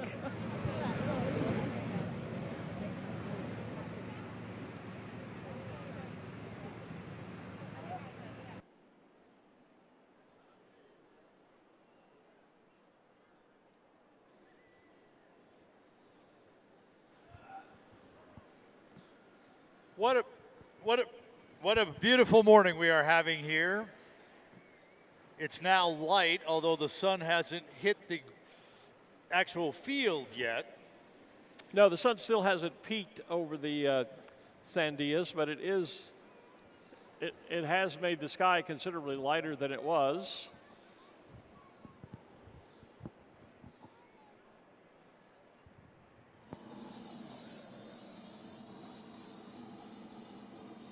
A lot of people getting their bucket lists. Check marks on their bucket list. Rainbow Riders flying lots and lots of folks this morning. You mentioned Cool Beans earlier this morning. There goes Cool Beans off the west edge of the field with the Wreck Van banner on it. Yeah, they had inflated and then deflated, and then they inflated and started over. I wonder if they needed to reattach the banner Maybe somehow. the banner might have been part of the issue, yeah. And you can see, Art, if you look up and behind you, we talked about how the sun would start to light the balloons. Oh, there it is. Yep. There it is. See how much brighter that Rainbow Riders balloons, those two there in the corner, or that bright yellow? Because the sun is now, they're high enough that the sun is hitting those balloons and waking up the colors on the balloons, as it were. And the view from our ExxonMobil balloon, looking back on the field, you can see how we've been doing the south end of the field and then the middle of the field from the launch as well. Yep. We've just launched maybe rows A and B here at this end of the field. And it would be P and Q at the middle of the field. In the middle of the field? Okay. Now I've said my ABCs. What do you think of? Whatever. How did that go? Yep. Yeah, not going there. All righty. Yeah, and the interesting thing is, of course, people out on the field are looking around and they're seeing some balloons, and we're talking about something entirely different. You have to realize, when all these balloons are standing up, we can only see 2 or 3 balloons deep into the field, so we can't really see what's happening out on rows P and Q and R and S, et cetera, down on the backside of the field until either the balloons are cleared or our crack photography team gets us pictures with cameras, and then we can watch the monitors like you and see what's going on. There goes Jeff Ashworth, by the way, in the New Mexico tartan balloon. The green and blue balloon with those bands of red and yellow around it. So even on our video feed here, we're starting to see the lights that we were talking about. The higher balloons are now in the sun. Oh, and the New Mexico True Balloon. Yeah. Come visit New Mexico. And the name of the balloon, Truly. Truly. Because the pilot's name is Bill Lee. So True New Mexico True, Bill Lee, True Lee. So the music goes round and round, and it comes out here. Yes. Something like that anyway. That's another iconic balloon, the Truly balloon. Yeah. As you see that around, it's starting to become as well known almost as the Zia balloon, I think. You were talking earlier about how many red, white, and blue balloons we have here. There goes one of them. Yep. Right out of the center of the launch field. There's Jeff again, still to our left. And then you try and identify, oh, well, this one's got stars. Well, that's the other thing they all put on. That's the other thing that a lot of them have, yeah. So you almost look for the bunting that goes around some of the balloons. The other thing I've just noticed is it's just gotten a bit cooler here on the field, and that is a weather phenomena that is almost an everyday occurrence. Right at sunrise, the temperature usually will dip. That too. That's not a natural phenomenon, but anyway, the temperature typically will dip a degree or two just as the sun comes up. So usually the very coldest temperature overnight will be just before sunrise. And then as the sun comes up, it begins to warm the earth. It begins to warm up. But that's why if you're feeling that, it has just gotten a couple of degrees cooler here on the field because the sun is about to peak over the top. You just see the light coming down. I mean, we can see it coming across the West Mesa at this point. It'll be here yeah. shortly. If you look out to the west, you can see it. The sunlight falling on the mesa out there. Also out to the left is the Lady Jester balloon. Was once owned and flown by my good friends Carson and Martha Lane back in Louisiana. But like a lot of us, they have retired from flying, and so the balloon continues to fly, and they're sitting at home watching us. There's a kiss. The 2 Rainbow Rider balloons just above us have just barely touched envelopes, and that's what we call in the sport of ballooning a kiss. The 2 balloons have reached out and smacked each other. So the parking altitude that was up there a little bit ago has also gone away. Now there is at least a little bit of movement. Nobody's just taking off and hanging out. Actually, now they're all beginning to make a little bit of movement. Still the ability to, it's definitely slows down, but right above the field, it's gotten just a little bit fast, but up a little higher, it's still there. I don't see anybody coming back yet, so I don't see a box. I don't see a box yet. Yeah. When I was over yesterday doing an interview for the folks at the Balloon Museum, as part of a series of interviews they'll be putting together for an exhibit for next year's event. And one of the questions they asked me was, okay, what makes Albuquerque special? I said, well, the typical answer is always the box. Flying the box wins, because that's a condition that Albuquerque is well known for around the world that you don't see many other places around the world, and certainly not with the regularity that we see it here. Although we don't see it here every day. It's not an absolute positive thing that happens all the time, but it's very frequent here, and it is one of the things that makes the Albuquerque area so special for flying balloons, is flying the box. And when we talk about that, for those that maybe aren't familiar with it, the winds in the mornings come down out of the canyons to our north and flow north to south along the surface. The typical wind pattern is at altitude is from south to north. And so you could literally launch from the field, stay low, and fly north to south, and then gain altitude and come back moving in the opposite direction, south to north. And then if you drop down, you get back into that north to south flow. Right. So if you draw that out, you can see it's like a box or almost like a Ferris wheel in the sky. And that's a natural phenomenon here that we see quite frequently, but not every day. But you're right, many days, and it has been coined the Albuquerque box. Right. And even other locations that have a box pattern that you just described sometimes refer to it as the Albuquerque box. That's right. Absolutely. They do. Or they'll say, hey, we flew a box today, just like in Albuquerque. Yeah. You know? So, it's a phenomenon that is associated very much so with the Albuquerque and, of course, the Albuquerque International Balloon Fiesta. Part of that is because Albuquerque is really a really nice big valley. We have the Sandia Mountains you've referred to the east. We've got the Rio Grande, the big river, not so big river, that is off here, which is the other reason that Albuquerque is such a great place to fly, because it has this valley. When a balloon gets up in the sky, you can see great distances, really. And if they're up somewhere, you can see those balloons from anywhere in the city, as opposed to where you're someplace that's flat. You don't have to go very far, and balloons would have to get pretty high for you to be able to see them. Right. Yeah, one of the great treats while you're here this week, if you're here for more than just one day, is to take some time and go up to the Sandia Peak, and you get a beautiful view of the valley up there looking down on all the lights. Some years ago, my eldest niece, Courtney King, was here with me, and we went up to dinner up on the peak, and it was really great to be there right at twilight and watch the lights come on all across the valley. And you can see for miles from up there. The same is true if you're up in a balloon. And that's why ballooning and Albuquerque is the hot air capital of ballooning. The capital of hot air ballooning. Yep. The hot air balloon capital of the world. However you want to say it. However you want to say it, yep. Over and over and over again. Oh, yep. So I was thinking I might try to do this the old-fashioned way. Can you get it? Yeah, I got it. My arms have never been long enough. But back in the day, before we had computers and iPads,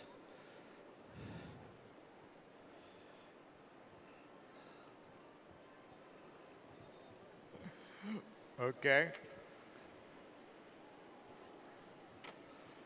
As I was saying, before we had iPads, we had the official program. And when you're trying to find balloons, one of the things you can do is just pick up the program, because there are pictures of all the balloons inside there. And you can just flip the pages and look at all the pretty pictures and see if you can find the balloon that you're looking for. It doesn't work. It's not real fast. It's not as techy, perhaps, as your spotting app. But for us old school guys, it might work. I don't know. You know, there's an article on Balloon Fiesta Siesta. I saw that there in the program there as well. I have not had a chance to read. I have a collection of programs for all the years that I've been here. I've got 30-odd pictures of them, or 30-odd issues of the Balloon Fiesta program at home. And it's fun to look back through them occasionally and see not only some of the dated advertising, but also to see pictures of some of your favorite balloons. And you don't have to go to your house to see them, because all the programs are available online. Are they? On balloonfiesta.com. Oh, I didn't know that. My wife scanned them all. My goodness. So they are all up there. Right there I was just going to talk about it. Here's Sequel, the seed balloon, the watermelon. Bob O'Brien from Wapaco, Wisconsin, flying the watermelon balloon for us. I was going to say, we had a watermelon balloon in as part of our local ballooning community in Shreveport, Louisiana. And when the pilot first, it was very similar to that actually. And when the pilot first got it, we were all traveling to a ballooning event, and so we were talking on our radios, saying, well, we need to come up with a name for the balloon. And I coined the name Melonaire. Oh, yes. So that balloon, and it's being flown by a different pilot now. Sadly, the original owner, Sandy, was killed. And our friend David now flies that balloon and still uses the name, but it looks very similar to that, and that balloon is called Melonaire. There's a nice shot of New Mexico True. We saw it inflating earlier. Speaking of state balloons, there's also the Colorado state balloon above us. You see the Rocky Mountains, and then Go ahead, tell me which one that is. Which one? What is? Because there's two of those Colorado balloons. Oh, okay. Now, see, I don't know. See, you get all that ahead of time, and you know that kind of stuff. I don't know that. And they're flying for Rainbow Riders, because Rainbow Riders has to bring, in order to accommodate all the folks we have getting rides, Now they bring some other guys in to help them out as well. So the guys flying the Colorado balloons help us out as well. I just saw the U.S. Bank balloon. Scott McClinton from Prospect, Kentucky, right over the center of the field and using the turning vents so that we all get to see the U.S. Bank logo. Scott was another one of those pilots who said his job was to get his balloon on TV. Well, congratulations. Your job is done. We got it. Yeah, those turning vents are actually vents in the side of the balloon. You'll see this other red, white, and blue balloon, the stars and stripes checkered balloon here is doing the same thing. They are there. You can see the hole opening in the side of the balloon. And what happens when you open that? We can see it. I guess it's not on the feed. No, it's not. But we can see it very clearly here. And when that hole opens up, it allows some of the hot air inside the balloon to spew out, and that actually creates a bit of almost like a thruster jet impact. It allows the balloon. It creates momentum and allows the balloon to spin in the air and thus turn. And if you fly holding that vent open the entire time, you'll use a lot more fuel, but you could fly continuously spinning around in a circle like a top, which is very dizzying. You don't want to do that, but it can be done. But if you've got a logo on the side of your balloon and you want everyone to see it, and you want it on TV, then you can turn the balloon so that the logo is on TV. As a matter of fact, that's it. Launching right out of the center of the field now, beautiful royal blue, sky blue, yellow crosses right at the center. That is the balloon called Distraction. Let's see, Distraction X. Yep, Distraction X out of Redlands, California. That is Dan Walsh, who is flying that balloon. And I found that one the old-fashioned way. I did it, used the program. I had it right here in front of me. Well, but you have it on your spotting app. I did it the old school way. I did. I had that waiting. And over to our right is Dale Wong's balloon, Ursa Minor, but that's his racing balloon. He has two balloons that look exactly alike, so that might be, I think they're Ursa Major and Ursa Minor. One's a racer. And I can't tell if that's, I think that's the picture here. So Ursa Minor. That's the racer. Yeah, the minor one. Yep. Yeah, Ursa Minor, Dale Wong, who is out of my favorite place. And it was so funny because I've been announcing this city like this for years. It's Rancho Cucamonga. And there was a TV show on not long. And somebody said the same thing. And I thought, they've heard me. Or I copied them. I don't know which. But anyway, one of my favorite places. Rancho Cucamonga. There's another special shape. Bud E. Beaver. Colin Graham's going to fly Buddy Beaver for us. Great story about Buddy Beaver. He used to be Mr. Potato Head. And they ran into some legal issues with Hasbro or whoever it is that owned the rights to Mr. Potato Head and had to do an extreme makeover. And so they made over the balloon to be Buddy Beaver. But when it glows, if you're close to it, so they created these jowls, his new cheek and mouth and teeth. But when it glows, the fabric lights up from the inside and you can see through it, and you can still see some of Mr. Potato Head behind. They didn't take it out? Yeah. Behind the scene. They didn't take it out, they just covered it up. And when it glows, not so much a makeover as a gloss over. There you go. But yeah, so if you're around Buddy Beaver, whenever he's glowing, you might get a glimpse of Mr. Potato Head as well. Oh, and there's Yoda looking through the balloons on the screen. There is the Tatanka balloon with the two bison or buffalo on the side. Yep.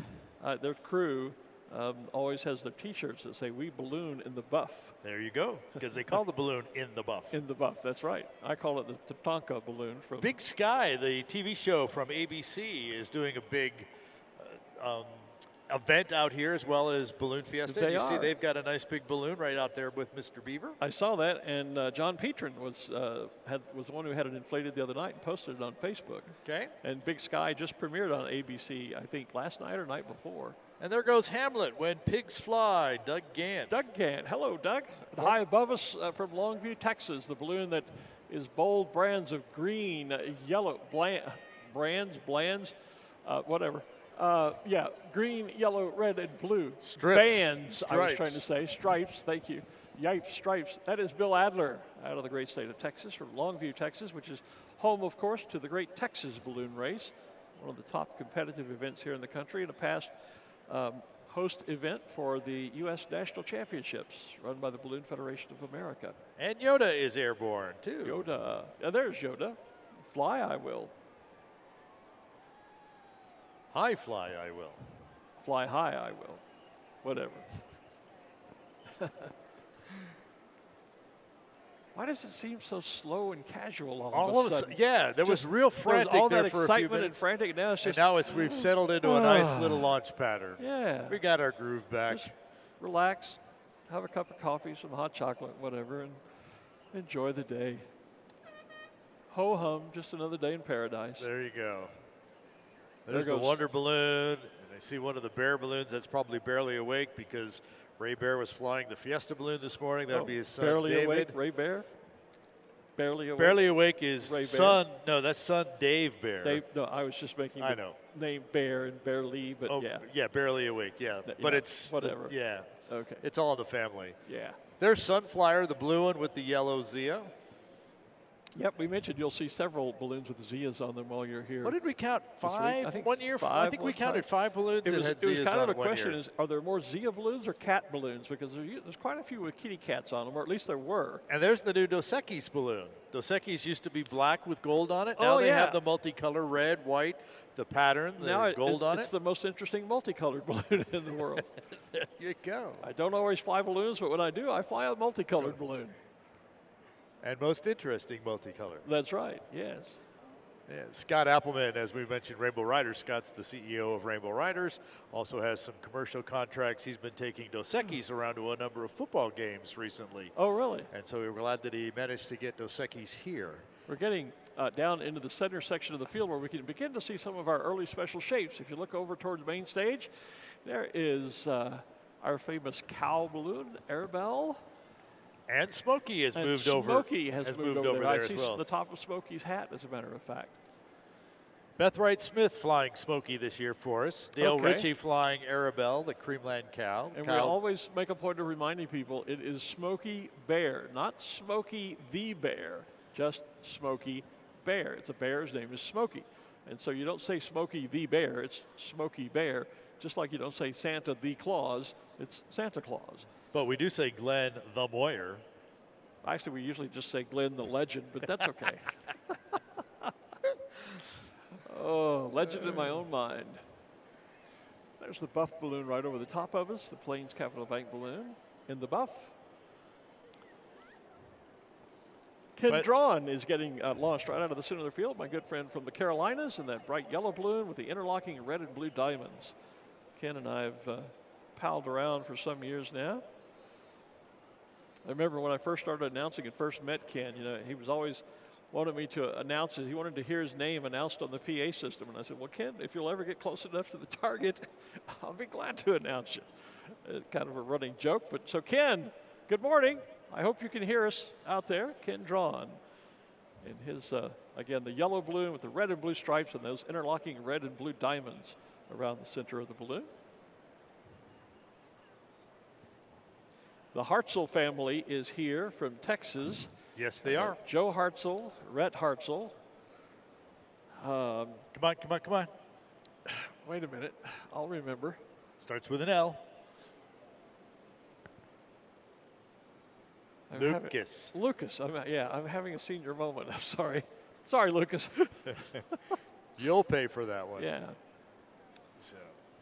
And Mom Nancy, who is always here. Great family out of San Angelo, Texas. I met Joe years and years ago when he first started flying. He and Steve Jones flying together out of the Steve from Belton, Texas, down in the Waco area, deep in the heart of Texas, as we might say. And the Hartzell family, great family, have been good friends for years and years. I saw the top of the Carousel Balloon on our video screen a few moments ago, and then there's the Viking. The Desert Flying Viking, Mark Heidemann from here in Albuquerque. There's one of the Seasons with the pumpkin we see on the side. Where's the pumpkin? On the feed. Oh, okay. And there's one of the Penguins peeking over the top. Peeking over the top. That is Tall Steve. Normally would be flown by Andrew Hawley, but Andrew's not here. Which reminds me to say hi, Roma. In case she's watching, that's Andrew's daughter. who usually is watching us. There go the Hartzels together in their matching balloons, the Texas Racer balloons. They are royal blue with the white stars in the center and the black and white racing stripes on top and bottom. I've ragged on Joe for years that please put something on those balloons to indicate who's in which one, because when I'm announcing, like here, I don't know which one's Joe, which one's Rhett, or which one's Lucas, but, you know, so all three there. One of those, the one that's actually kind of leading them out, does not have silver around the edges of the stars. That's the older of the three balloons, yeah. And the other two do have silver, but that still doesn't tell us which one's which one. Help you know which one is which. No, yeah. That's a great shot of the three of them. The three of them together, using the turning vents, so it's all, yeah. Yeah. That's a great shot. Yeah, there you can actually see on the feed the silver around the star versus the balloon on the right that doesn't have the silver. It reflects really nicely when the sun hits it, and you can tell the difference, but when the sun's not on them, you can't always tell that difference. Or if they're farther away. Well, that too. Silver and white, they kind of just blend together. Yeah. Of course, if I had my binoculars out, I could probably figure out who's actually in which one. I brought mine, but I left them at the hotel. I figured I wouldn't need them until we do competitions starting Monday. In the bag. I just haven't gotten them out. There's a good shot of Buddy Beaver up in the air. Yep, there he is.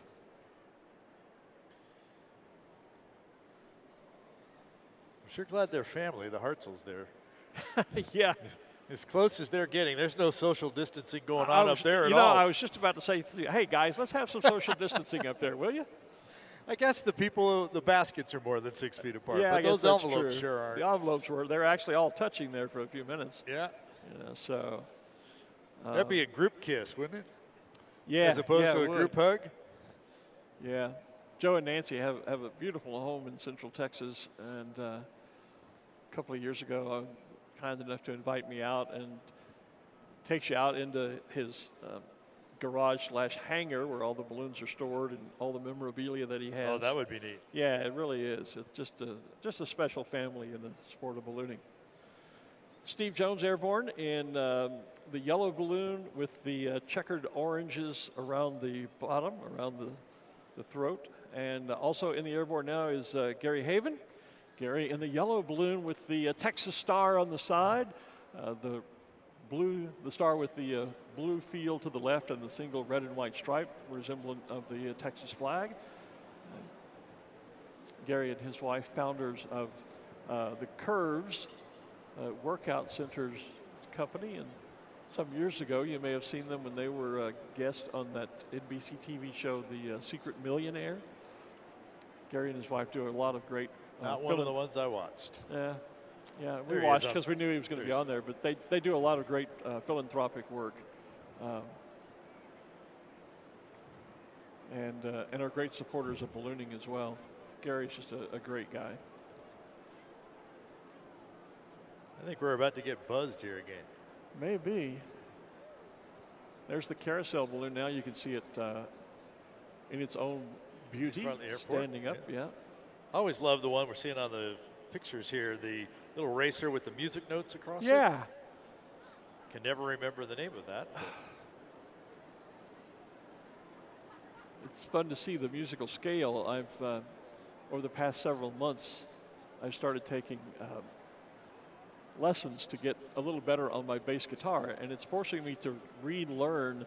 And I played trombone from the 5th grade all the way through university, and I could read music at one time. Haven't done it now for 30 some odd years, whatever.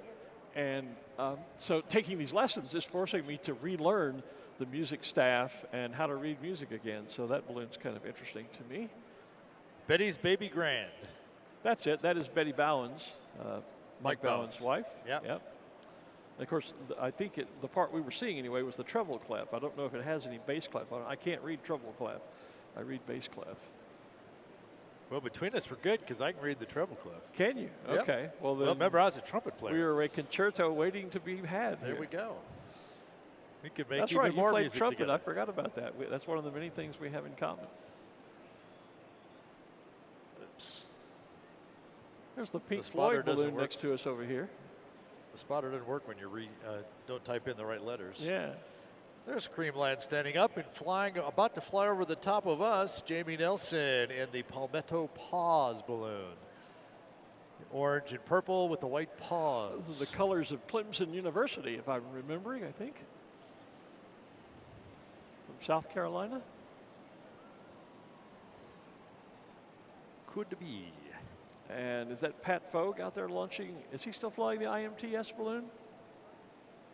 White balloon with the green and blue slashes? It is. Yep. It is Pat. Okay.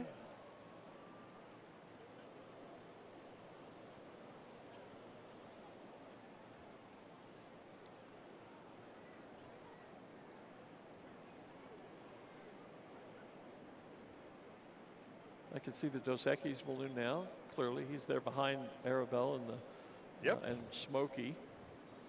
And there's the back of Tall Steve. How do you know that? Because it says Tall Steve. Oh, yeah, you're looking at the feed. I was looking at the field going, I don't see Tall Steve. So the interesting thing is apparently the network feed out of the park here has now died. So we are on TV still, so we're getting our signal out via the TVs. We're still recording the show. Yeah. So folks who are all watching, of our friends over in the UK and Holland and Japan. And they'll have to, we'll put a recording up as soon as we can after this. Okay. And I guess I should post that to the chat rooms for those. Probably they found should. some other ones, so. Yeah, let them know that the feed is down. Yeah. Out of the middle of the field is, I believe Bud Person is still flying that balloon. That balloon is the orange and blue spiral with the white separating the orange and blue. A little bit of history behind that. That was the first spiral pattern balloon built by balloon manufacturer Aerostar Balloons. They are no longer producing hot air balloons, got out of the business. But back in the day, they were one of the leading manufacturers here in the U.S. And that was the first spiral pattern balloon that they ever produced. It's called the Twisted Gator.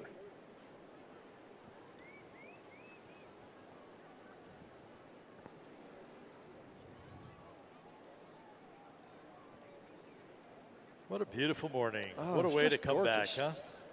And it's just so slow and relaxed. Just, just the way it should be. Here goes Judy Nakamura off on the west side of the field and bounce. Mostly yellow with some blue at the top and the bottom and a little orange. Judy on the board of directors here and retired after being the Chief Justice of the New Mexico State Supreme Court. Here goes Tarped and head balloons. Did you say that already? No, I did not. I was just looking at some comments here, and I see Andrew Hawley saying he can't get the page to load, and Neil Edmonds says, Andrew, same here. Glenn, please sort it out. Yeah, well, hey, guys, I'm doing what I can. Yeah, we are aware. Of course, they can't hear us. They can't even hear us. I just telling them that. But we do know that the network feed is down, and we apologize for that. So they found some additional, so obviously the local TV stations are putting their streams up. And even our stream that was going to a TV because it depended on the network to get out of here. So there's still some issues there, but we still have the TV signal up, so we're still broadcasting that way as well. Yeah, and that's great for the local regional audience. It's just and we'll post a recording of the show here.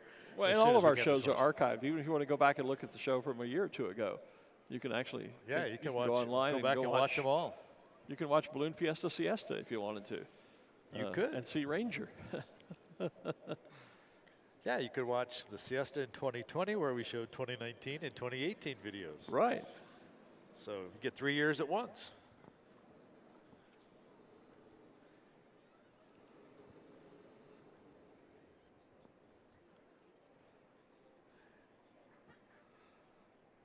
So I see my friend Ralph Kaiser. Alternating white panels with the reds and pinks. That's EOS. Right below him in the kaleidoscope-looking balloon. That would be Barely Awake. It's got the orange and the yellow and the blue and the purple. Dave Bear in Barely Awake. We mentioned that earlier. Big Sky, I see. Barely Awake, so. And Big Sky, we mentioned earlier, is airborne off the east side of the field. Yeah, just a nice, beautiful morning to fly. Pepsi One up there, red, white, and blue.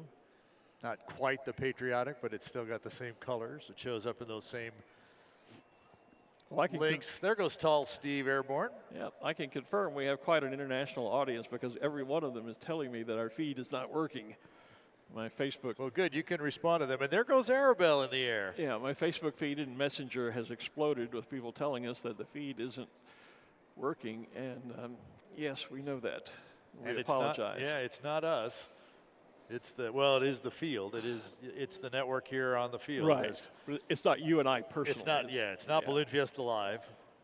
And we are working on it, but I don't know that we'll get it. Not sure when we'll get things back up and running. Hopefully soon. What a great shot of Arabelle. Yeah, Arabelle is there. Now you can see the Phillips 66 balloon there next to Smokey Bear, who is just about to stand upright. The Xfinity balloon also there. Excuse me, Tall Steve and. I always get them mixed up. Puddles or Splash. I can't recall which is which. Well, it looks like they're both. No, that's a regular. I thought they were both right there, but no. Well, one of them, and I think it was Puddles, was destroyed in an accident a year or so ago, and so. I thought they rebuilt it. Not yet. Okay. I don't. Well. I thought it was. Andrew, send me a message. I know. He can't hear us because he can't watch the feed. I'll check with Andrew and find out. I know they were going to rebuild. I wasn't sure. I'm just not sure if they have rebuilt already or not. But yeah, the balloon was because we have destroyed in a freak accident. Because we're expecting Puddles 2 as well as Splash. So whether it actually got here or not, we were expecting both. I'm guessing that would be Splash, and Puddles 2 might not be with us yet. And I was just looking up on a Facebook feed. There's Smokey Bear standing up.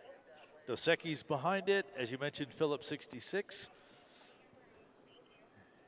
And there's Arabelle in the air. Arabelle missing 2 years ago. Taking a year off.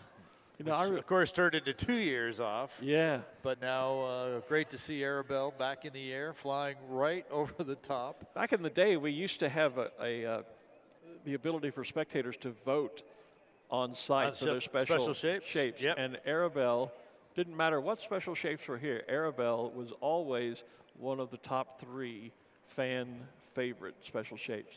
Always, always, always. And of course, Arabelle has the Moo Crew, which reminds me that I need to go find some Moo Crew chocolate milk. That is my absolute favorite chocolate milk, and I only get it when I'm here in Albuquerque.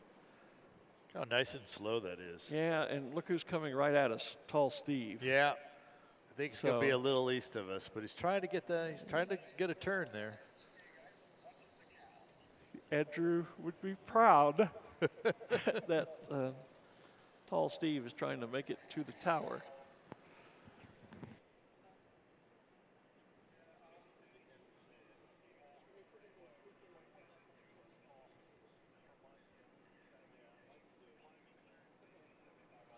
I don't know that I can ever recall a mass ascension that was this leisurely. Just not on the first day or the first especially weekend. Not on the first day. It's usually very hectic, and of course we have our technical gremlins of the feed, but otherwise things are working charmingly, and it's just unusual to be this relaxed. Well, Tall Steve got over close. Didn't quite buzz us, but close.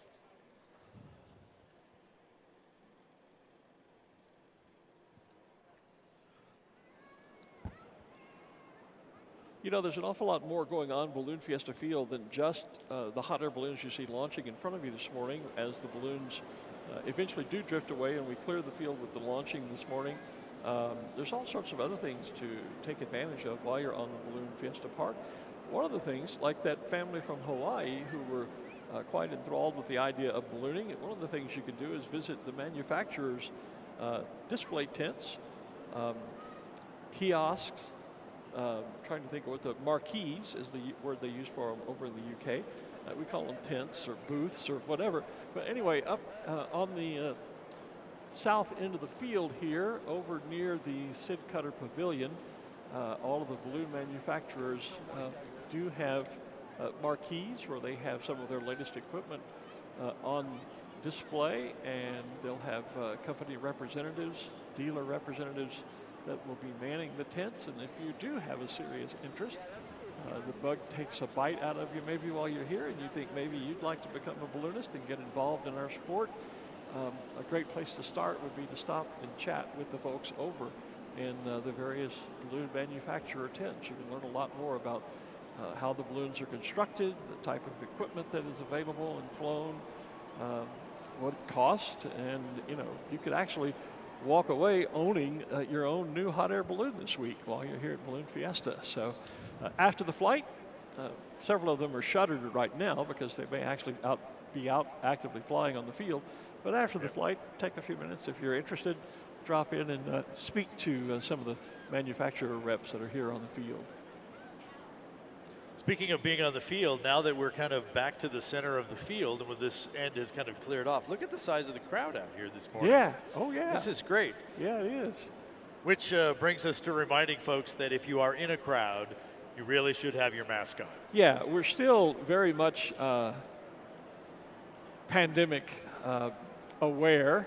Yes. And as I said very early at the start of the broadcast this morning, if you find yourselves indoors at and indoors, I believe the interpretation of being inside a tent is considered to be indoors.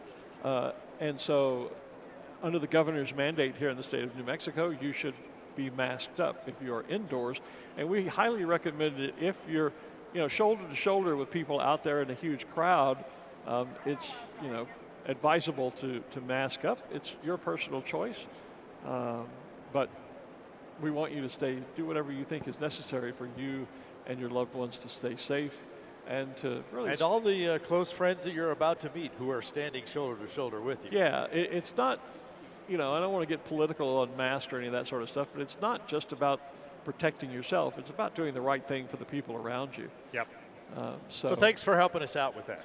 Yeah, so, if you're in any way uncomfortable or feel like you need to do that, by all means, mask up and stay safe. But indoors, here at Balloon Fiesta, as is across the state of New Mexico, you are required to be masked up. So just so you know. And there is still lots of room over on the west side of the field as well. Yeah, if you want to socially distance, go take a hike across the field. Spread get a whole yourself different out. View of Balloon Fiesta. You'll still be able to hear us just fine.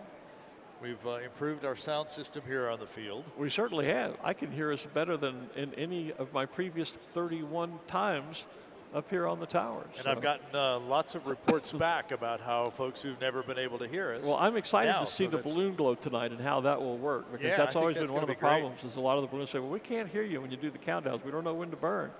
So that should And be even though we great try tonight. and use radios to communicate with the pilots, That doesn't always work. well, balloons still, they block sound waves, they block radio waves, all of that All that stuff. fabric, once it's up in the air, soaks up sound, and it literally absorbs what we're trying to get out to people, so it makes it difficult. Looks like Beth might be trying to bring Smokey our way. Looks like it, yeah. And there goes Dos Equis as well. I hope Beth is coming our way She in is Smokey indeed. Bear.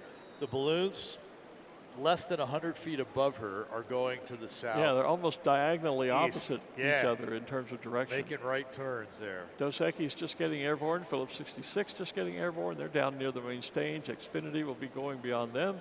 And for the first time, I can spot the Wonder. I see the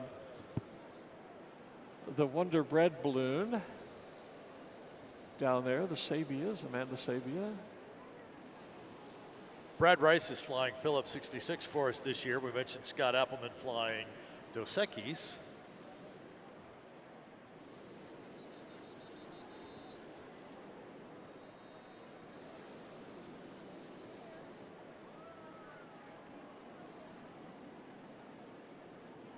And I have another one of those red, white, and blue ones that kind of has a, it at least has kind of a patchy red, white, and blue pattern to it. Yeah, okay. That I see one of the zebra balloons, or the zebra balloon actually, is cold inflating now here on our end of the field, the south end of the field.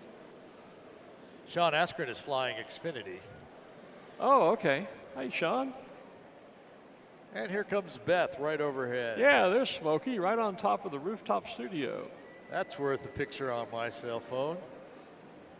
I haven't taken a single photograph all morning. There's my long. first I've one. just been Good morning, enjoying it. Smokey. Good morning, Beth. By the way, if you get a chance to look at the bottom of that basket, you see the bottom of the basket says Aerostar. That is a clue to the new 2021 Balloon Fiesta poster. You're looking at me like, huh? He's crazy. Aerostar? Yes, where the placement of the name Aerostar is on the bottom of that basket. Because you see, all of the posters since 2008 have a hidden Roadrunner in them. Ah. So that's the clue where to find the Roadrunner in the 2021 poster. Okay.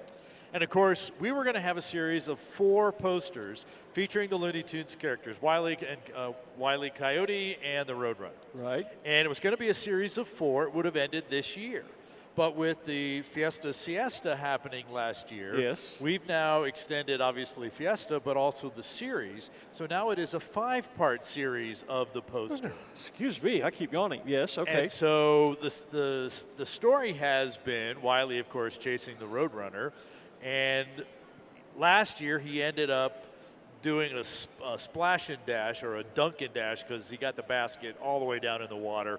It's dripping, and the Roadrunner was actually bringing him a towel to help him dry up. Remember that? I remember that. Yes, So this year, Roadrunner and Coyote are actually both in the same balloon, coming in on a competition, and they're flying in on an X. Well, Bugs Bunny has appeared, and Bugs has come up, and he managed to come up right next to the X. So the Roadrunner and the Coyote are coming in on the X. They're about to get on top of Bugs.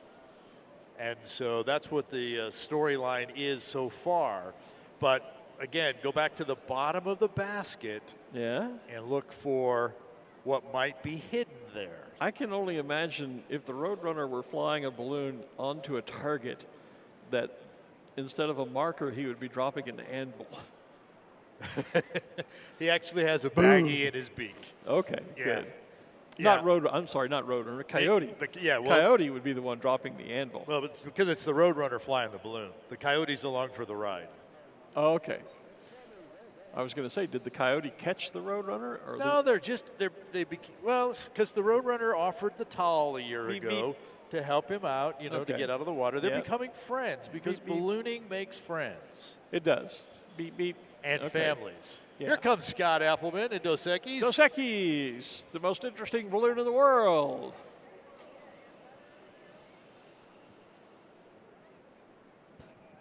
Picture time. Well, the sun Good morning, Scott. Sun really reflecting off that gold in the balloon. Really, really bright. Doesn't that look nice? Yeah. Good morning, Scott. There goes Spot the Wonder Bread balloon now launching down along the Main Street area. And this is Ken Walter, I believe, just launching here to my left.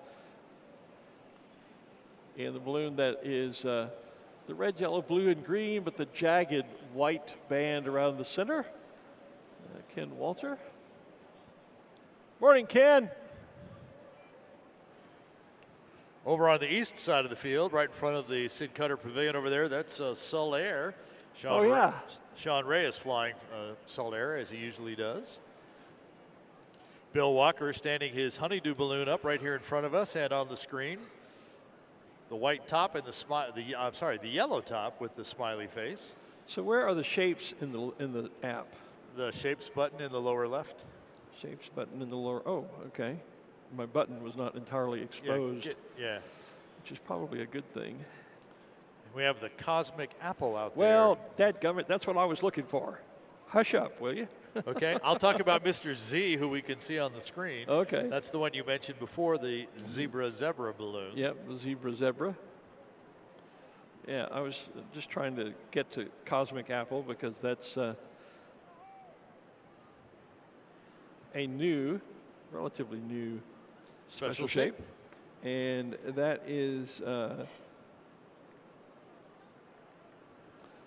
Justin Wilkinson, who is flying that. I was going to say That was Steve and Cynthia Wilkinson out of Bermuda Dunes, California. There's a great look at the front of Mr. Z.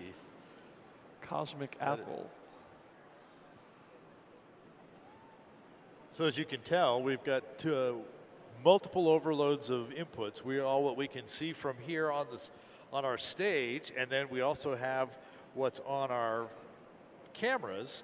So there's our emoji, our smiley emoji balloon on the screen, which we can't see from here at all. That's the advantage of having multiple cameras. It just makes us work harder to look everywhere. Yeah, to find and sometimes keep up with everything. Forget to pay attention. We're looking at one thing, and the feed is showing you something else, and so it's a question of trying to look around and see it all at the same time.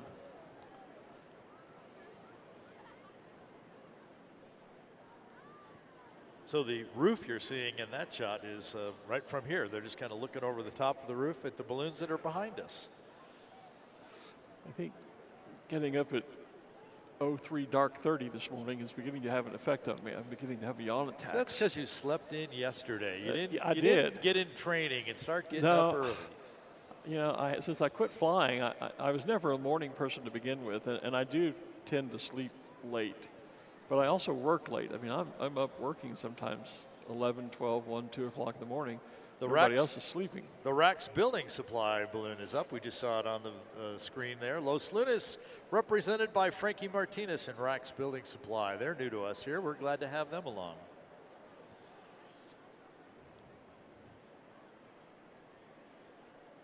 Yeah, we're definitely got two different directions now. Down low, you go southwest. Up high, you go southeast. And even higher, it's more south. Oh, I missed Barbara and Peter balloon get over the top of us here. They're way over here now. I saw Barbara and Peter over at the museum yesterday. Yeah. Just as I was going in to do the interview there. They're one of the teams that'll be participating in America's Challenge gas balloon race. And I was going to say, we would probably have told the folks on the feed, but since there is no feed. Well, we'll tell everybody who's watching here, and it'll be on the recording, which hopefully they'll have watched before that. Yeah, I was just going to say, we're going to start, you know, we've been announcing for so long now, we'd be on the air at 6 a.m. and 6 p.m., standardizing our sign-on times. But we've already discussed, because things look so positive for the America's Challenge tonight, that we're going to start tonight's program an hour earlier. We'll be on the air at 5 p.m. local Mountain Daylight Time. Right. We'll turn our stream on at 4 so that you can see some of the inflation, and then we'll start our show at 5. You and I will go on the air at 5. And we'll have the live launch from there.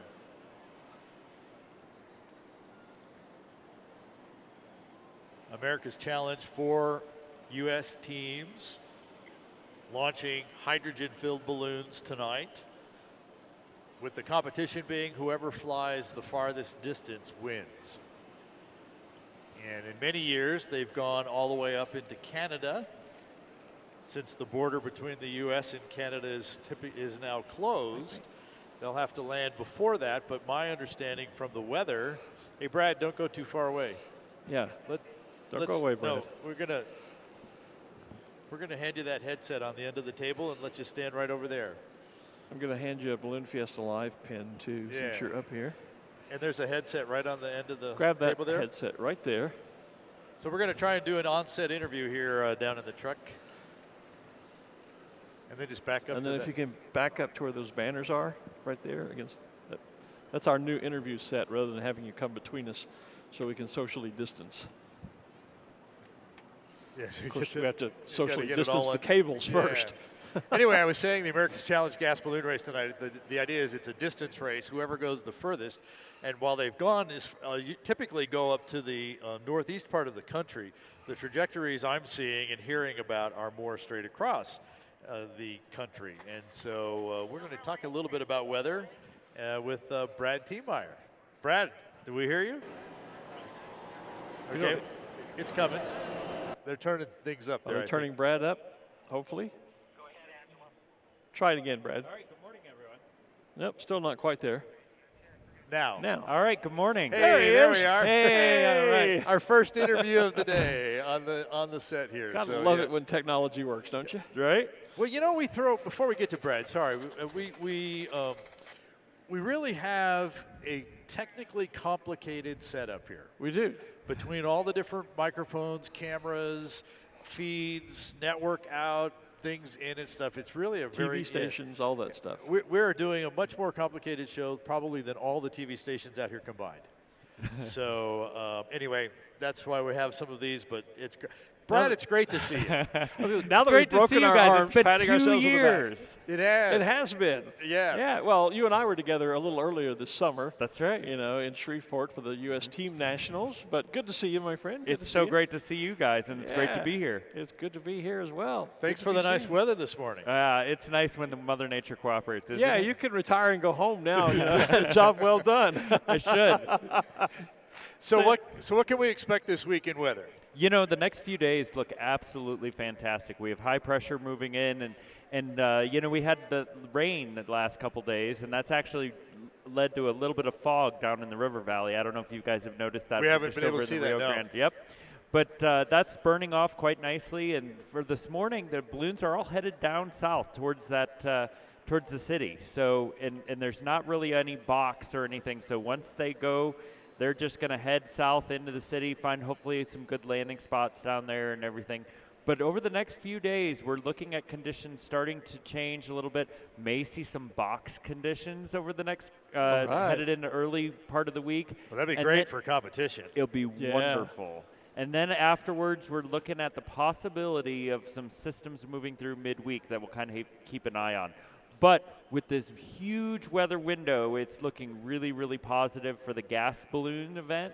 And so we'll have a meeting here later on today, but we're expecting that the gas balloons will fly later on this evening. Well, and what about temperatures? Because we were commenting earlier, it's so much milder today, meaning warmer than it can be here. And from what I saw on one of the local TV stations last night, it looks like this was going to be one of the coolest days at the start of the week, meaning it's only going to get a little bit warmer over the next, at least up until about midweek. Are you seeing the same thing? Yeah, it looks really warm and mild, especially like you were mentioning, Glenn. Usually we'll get down sometime into the 30s. Yeah, and you definitely need to layer up, but it's been really temperate, and it looks to hold through much of the week, really, where we're just going to be a little bit warmer and a little bit more comfortable. So midweek, maybe some challenges, you think? Yeah, there's a couple systems that we're kind of watching that might move through, maybe bring a little bit of moisture, some maybe shower or thunderstorm activity, and then also some winds, especially later on in the week, that we'll have to kind of keep an eye on as well. Okay, Just bring it through in the afternoon on Tuesday and Wednesday, and everything else will be great. Yeah, so simple. We just got to get Mother Nature to cooperate with that schedule. Just make a phone call and get it done, man. That's why you're here. I'll work on that. Brad Tiemeyer, the chief of the weather team here. Appreciate you coming up and chatting with us for a few minutes. Absolutely. It's so great to be back. We'll talk to you more this week. Thanks. Sounds great. Thank you, guys. Come up anytime. Good to see you. Thanks, Brad. Thanks, Brad. So there is Humpty Dumpty. Now getting airborne. That would be Rich Lawson, I believe, getting that balloon airborne, Humpty Dumpty. And the sun has just topped the rooftop of the rooftop studio because it's hitting right in my eyes. So, but that's okay because that means we'll start to warm up a little bit. You will. Yeah. Well, that timed out right because Brad was on our new interview set. Just as the sun started to light the banners there, we lit it nicely for natural us. Stage lighting. You can't get better than that. So some things are working just flawlessly for us. Some things aren't, but that one did. That one worked just fine. There is the City of Plano balloon. I believe, I'm guessing that's probably Bill Broker who'll be flying that. I haven't looked into the program or the spotting app. And just next to him would be, I'm almost certain that would be Steve Lombardi in the, is it still the RNS Kawasaki? No, it's, I'm sorry, what's the sponsor's, the correct name now? It was RNS Kawasaki for a year, and then it was RNS Power Sports. I should know that. You should, and I'll let you look it up. Well, is there a list of sponsors? I know there is in here somewhere. I saw it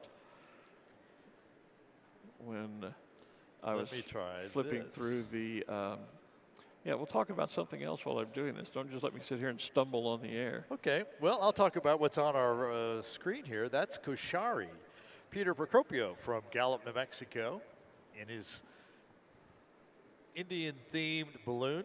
Gallup is another place where we have great balloon rallies. R&S Power Sports Group. There you go. Group A.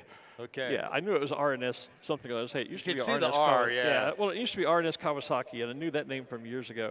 So, but yeah, they've expanded their product line, so now it's R&S Power Sports. But that's Steve Lombardi flying the balloon. So I was talking about the Kashari Balloon and Gallup Red Rock Rally, first weekend in December. Yeah. It was canceled like everything else last year, but it's back on for this year. Look forward to flying that. A week from Monday week, I guess would be the way to say it, the Monday after Fiesta, there's always sort of a informal Red Rocks rally. I went out and flew in that event one year because I never could come out for the official Red Rocks Balloon Rally. So one year I had actually rented my balloon to a pilot from the UK who flew it here during Fiesta, and since I had to drive it home, well, I just delayed one day and made the trip on Monday morning after Fiesta out to Red Rocks and flew the Red Rocks and then went home from there. So Red Rock's a beautiful place to fly. It is. Beautiful place to fly. Another one of those balloons that has the Zia on it is got airborne. We just had it on the screen. It also has two great big Black Widow spiders on it. That is no itsy bitsy spider. But that is the name of the balloon. It is. Itsy bitsy. Itsy bitsy, that's right. But it is not. Look at that. Oh, that's just...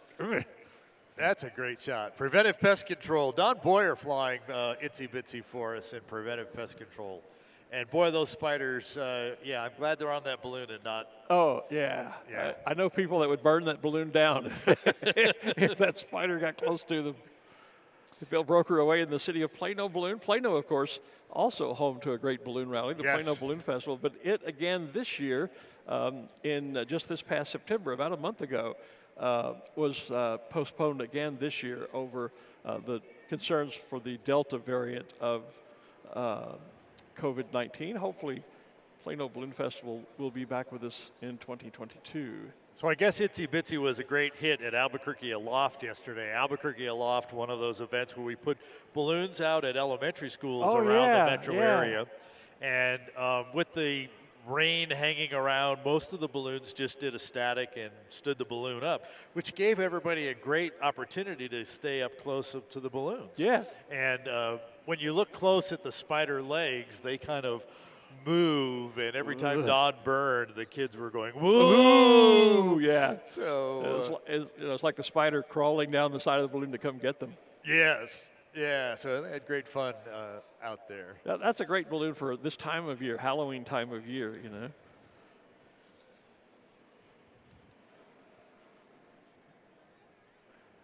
I'm sure you mentioned the Kashari balloon. I'm looking at that neon orange balloon out there is rather unique.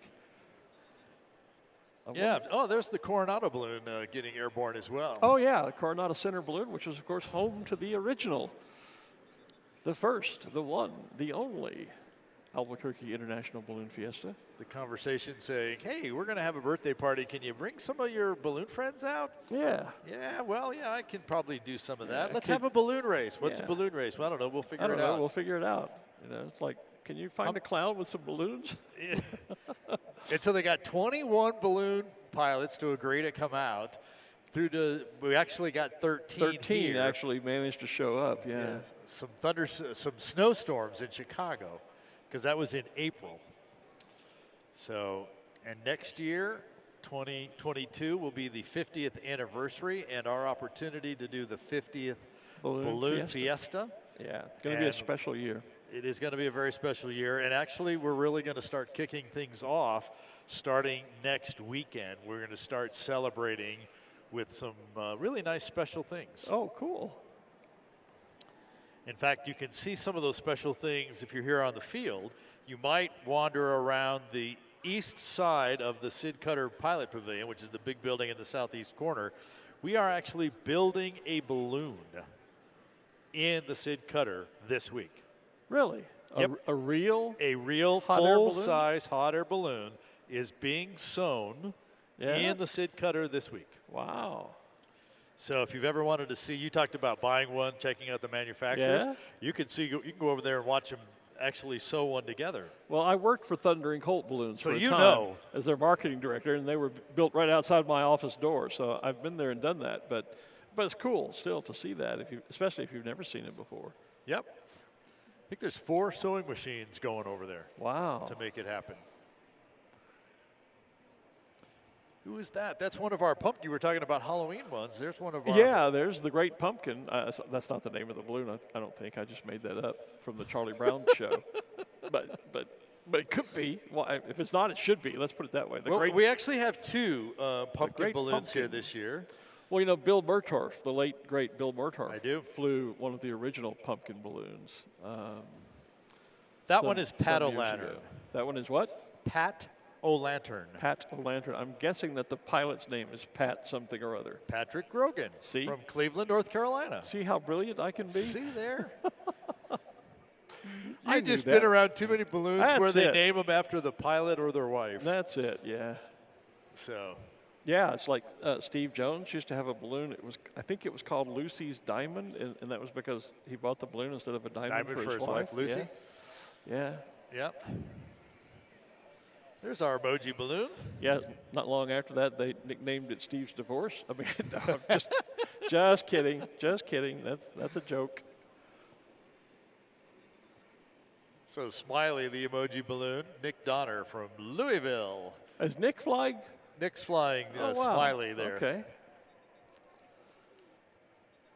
Smiling right at us and on us.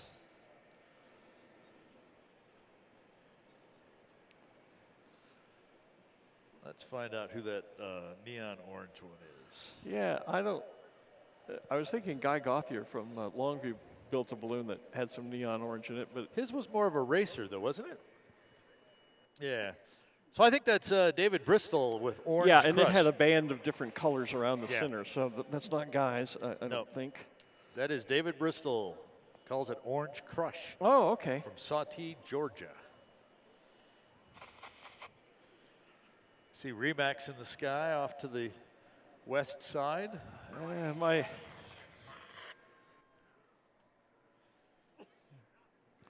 Goodness, having a sneeze attack all of a sudden. Sorry. Don't be doing that. I'm trying not to. Put your mask on if you're going to sneeze. Well, I sneezed at least in the direction away from everybody. There you did. I apologize.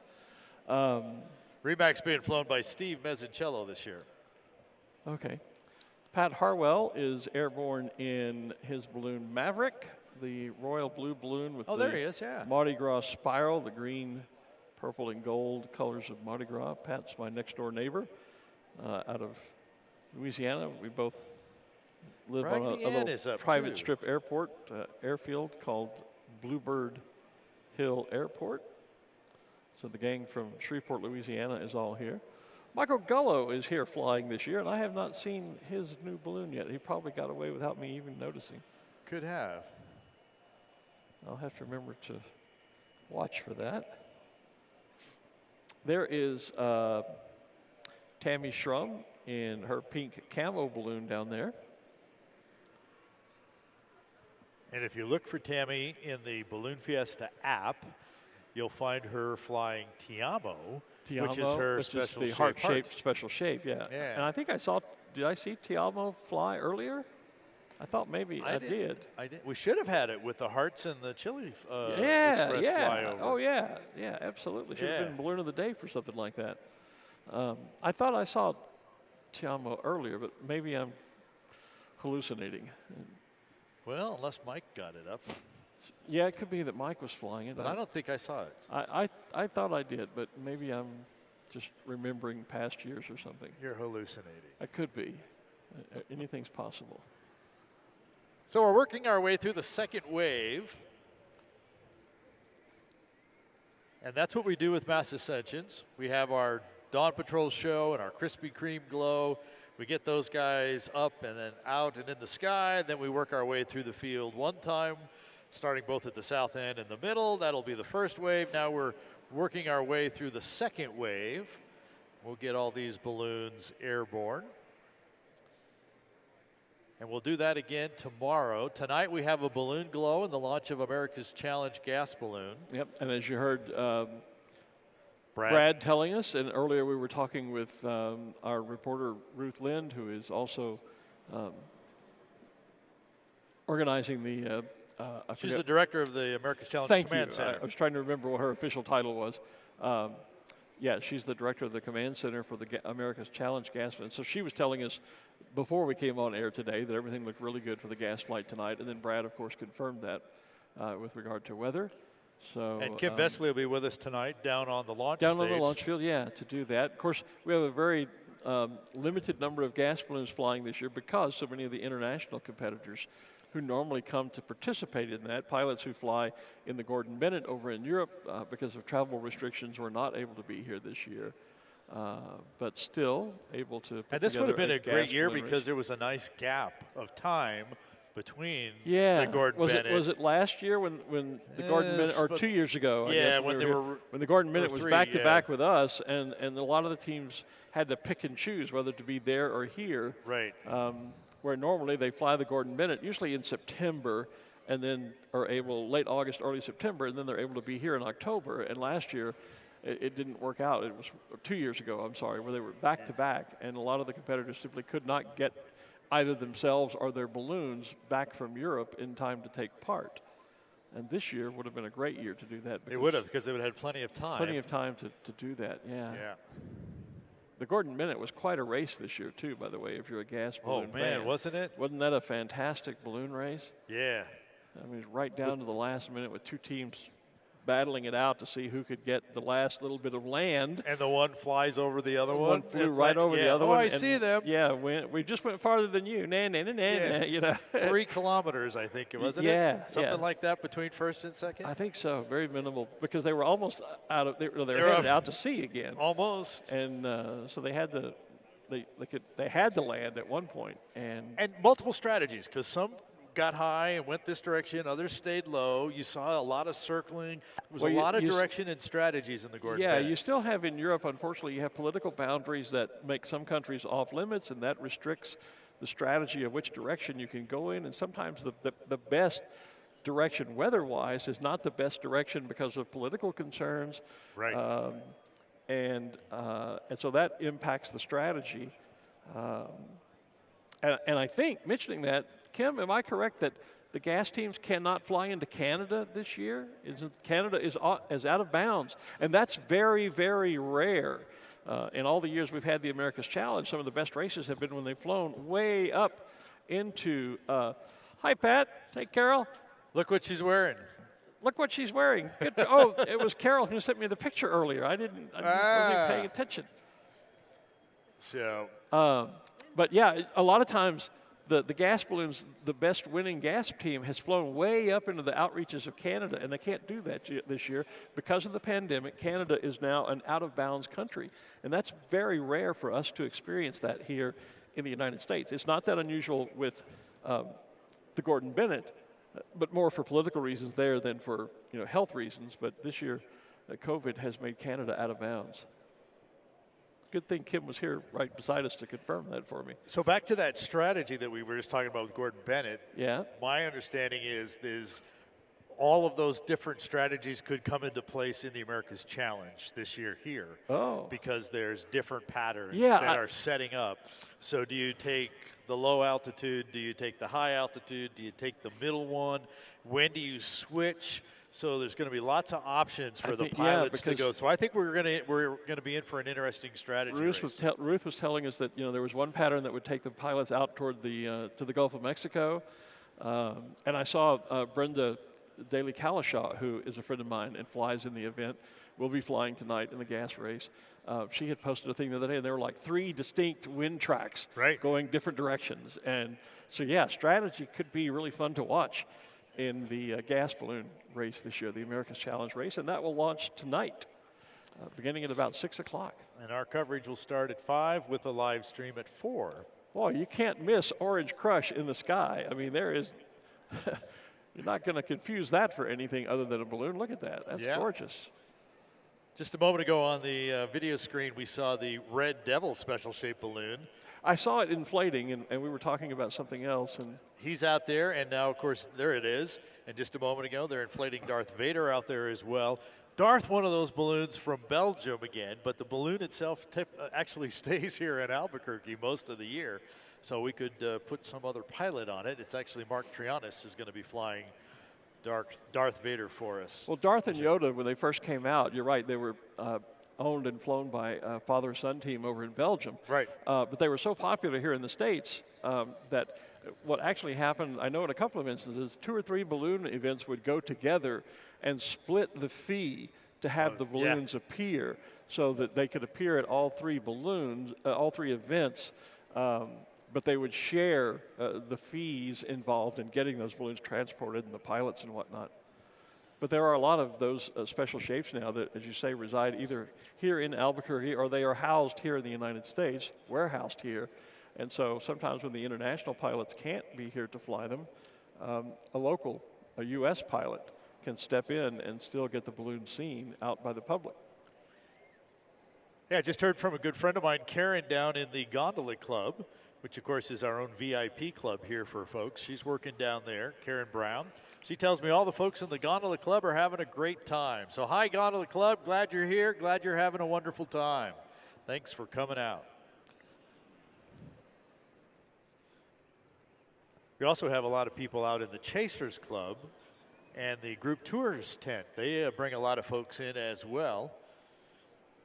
And you know, our chainsaw folks are back today as well. That's and they true. should be gearing up right about now. Yeah, for the first of their many activities they have. They're located, these are chainsaw carving artists, and their creations are just incredible.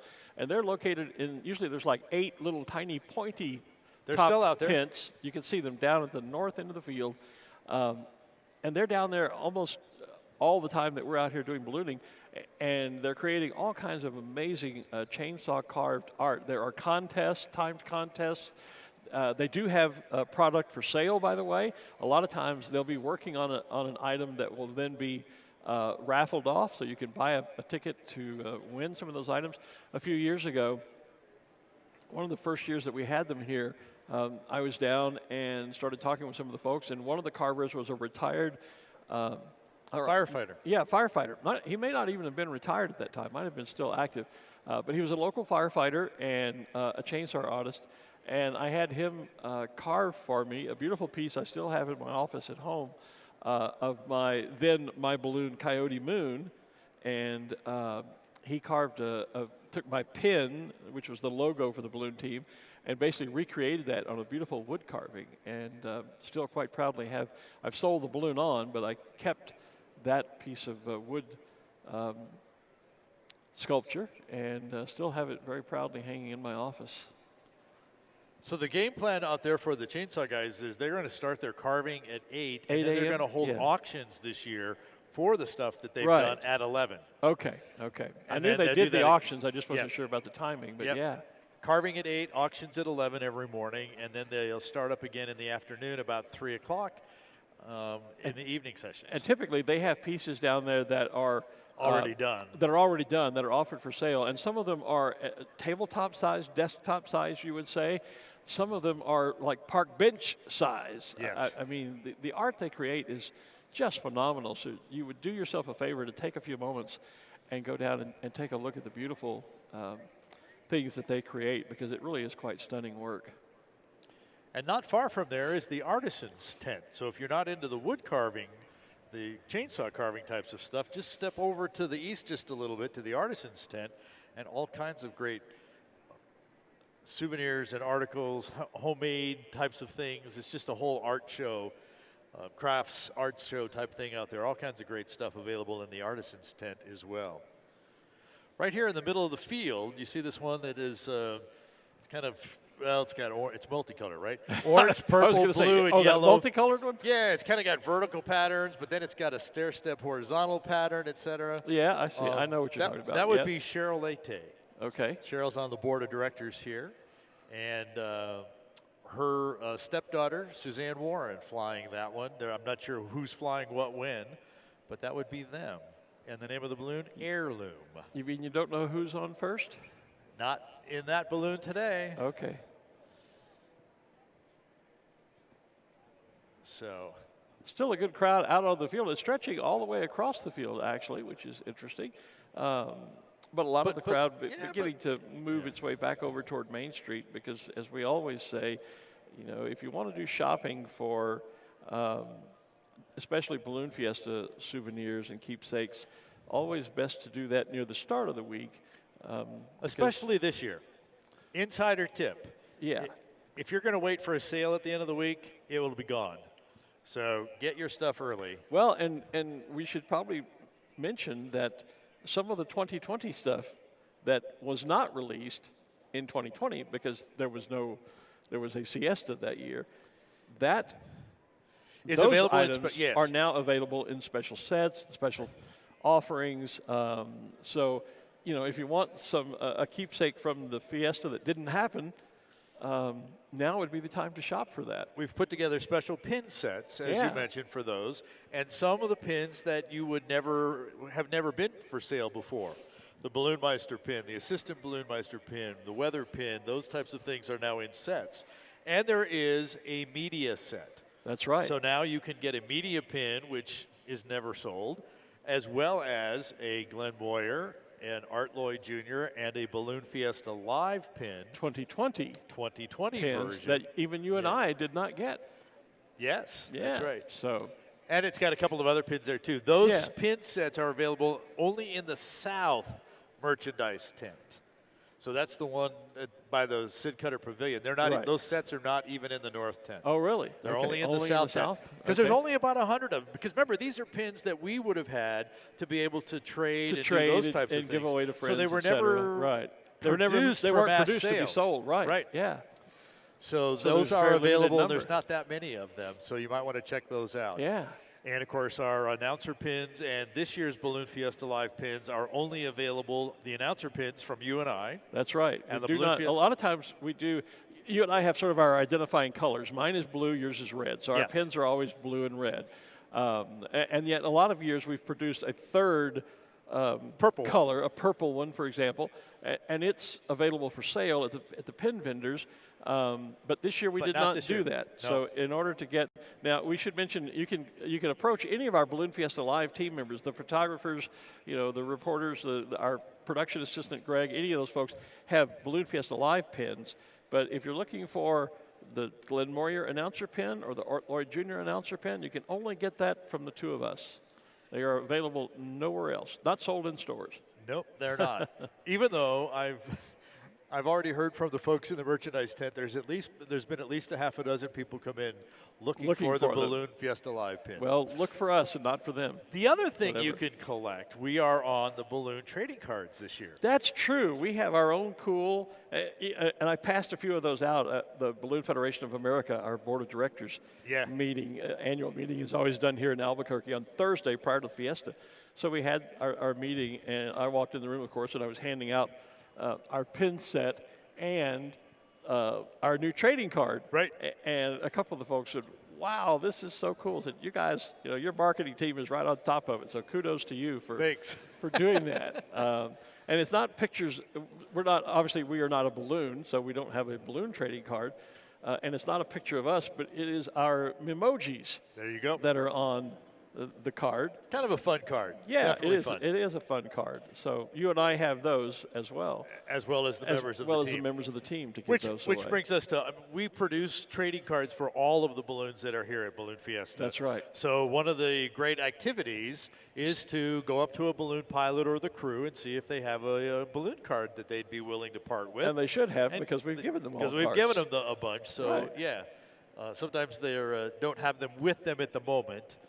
They're in the truck or something like that. And that's a great activity, especially for later in the week next week. I know we always have a day or two when the school kids are all invited to come out to Balloon Fiesta. Well, no school on Thursday and Friday, so that's when they come. That's when they come out. And so that's a great activity for those kids to go around and collect trading cards. And if you really want to get kind of customize your collection, you can not only ask for the card, but then you can ask to have the pilot autograph the card for you. So you have a picture of the balloon and the pilot's autograph on the card. Makes a neat collectible. And And Ken and I, Art and I, both have our trading card, and we could probably be pressed into signing one for you if you wanted. I think it'll be, I think it was a fun one. I played with the design of it. We could take a picture or something along those lines. I thought it was great. We had fun with it. It's different. Someone suggested we do the emoji theme, and so we played with that and made that work as well. Speaking of fun and different, the balloon's just about to cross over the top of the rooftop here is Terry Dillard and the flip-flop balloon. And you can see the flip-flops around the side of the balloon and the different colors, the pinks. There he is waving at Terry. us. Good morning, Terry. He was on our pictures here while we were talking about pins and cards and didn't get back to him. So. Terry's another one of those that, he and I met in the sport way back when I first started announcing in the 1980s and have been friends for a long time. Terry does a lot of time flying the blimps. Yes. And has just recently kind of gotten back into hot air ballooning, running a ride business now. Down, I think, in Florida with the flip-flop balloon. So, Terry, great to have you back at Fiesta, my friend. Looking good up there this morning. Calling that balloon flip-flop fantasies. Flip-flop fantasies. He actually had a bit of a contest on Facebook, on his Facebook page, for people to suggest names for the balloon. Well, that was the winning one. I didn't win. That wasn't your suggestion? And I know that, Terry. I realized you didn't vote me as the winner, so we need to talk. Well, he's flying away now. So. Yeah. So the balloon that started it all, the place that started it all. The reason it started. The reason it started. 770 KOB, now KKOB. Ron Curry standing that balloon up for us. News radio. I worked a number of years in news radio. I did too, not KOB. No, me either. I was at WOAI, News Radio 1250 in San Antonio, Texas. And I was at KZIA right here in Albuquerque. All right. We were the competitor with KOB. Kazia. Yeah, KZIA, yeah. Yep. Yeah, the story, we kind of alluded to it before. The story here is, well, it actually goes even farther back. In 1971, Sid Cutter, a member of the Cutter family, and they owned a flying service here. They were going to have a World War I themed party for their customers. And so they were going to decorate the hangar and bring all this World War I memorabilia in. Snoopy was going to appear. Yep. And so they decided they needed a balloon because balloons were around in World War I. And so Sid looked into getting a balloon for part of the decorations. And he found one from Raven Industries. And they had a balloon, and I've forgotten what color it was, but it was not a color that he really wanted to do. And they said, well, we could probably make you one, but we wouldn't be able to ship it to you in time. So he actually said, well, ship the basket, because that was already made. Right. Make the envelope. He flew to South Dakota to pick up the envelope and flew it back here, and they inflated it. It was a red, white, and blue, right. For the World War I. They inflated it in the hangar that night, and it was a hit at the party. So Sid goes on to tell the story that the next morning his brother Bill came knocking on his door, woke him up, and Sid says, well, what are you doing? And Bill says, well, let's go fly the balloon. Let's go fly that balloon. Well, what? We didn't, Never mind, we don't know how to fly a balloon. We don't know how to fly it. We've never flown one, and did you even put any fuel in the, oh yeah, I filled it up, et cetera. So they went out, they figured out how to set it up again, and depending on which version of the story you hear from Sid or heard from Sid, they let go of the rope or somebody forgot to hold on or something like that. And the next thing you know, the balloon was airborne. So they kind of had to fly it. Yeah. And kind of flew it. And then they tell the story about the people that watched him went back. They took off from the airport because that's where their flying service was. They went back to the airport for the balloon to come back. Well, of course, balloons don't come back to where they took off very often. Yeah. And so Sid lands, and he's, where are you guys? Well, we're back at the airport waiting for you. Yeah, where are you? So the whole idea Wait, of... isn't there a box in Albuquerque? No one knew. So they had great fun with it, and they started flying it around the town over and over again. So then as the 72 comes around, 1972, they get closer to the April birthday of KOB Radio. They said to Sid, hey, why don't, it would be great to have some balloons here. And that's the idea of, can you bring some balloons out? And we talked about, he found 21 to come, 13 actually made it. And right. became the first Balloon Fiesta. Balloon Fiesta, yeah. And yeah, they got cornered into bidding on the first World Hot Air Balloon Championships after that. They were actually sort of connived because no one else was bidding for it. Yeah, they kept telling them, you got to up the bid here. And they thought they were bidding against big cities. And they were, in fact, bidding only against themselves. Yeah. So the next year we moved to the State Fairgrounds. So in 1973, the first World Hot Air Balloon Championships held at the State Fairgrounds here. Sid and his company, which was World Balloon Corporation, put that on, and we held that here. And then in 74, hey, this was still pretty good, this still deal, so they had another one. We had the second Worlds in 75. Also then moved it to October, so that because we were doing it in the beginning of the year when it was snowing, February, not good weather. Right. Let's move it to October when the weather's better. But that meant that was going to go from February of 74 until October of 75, 18 months without a balloon rally. So they convinced the local balloon club to hold a rally in February.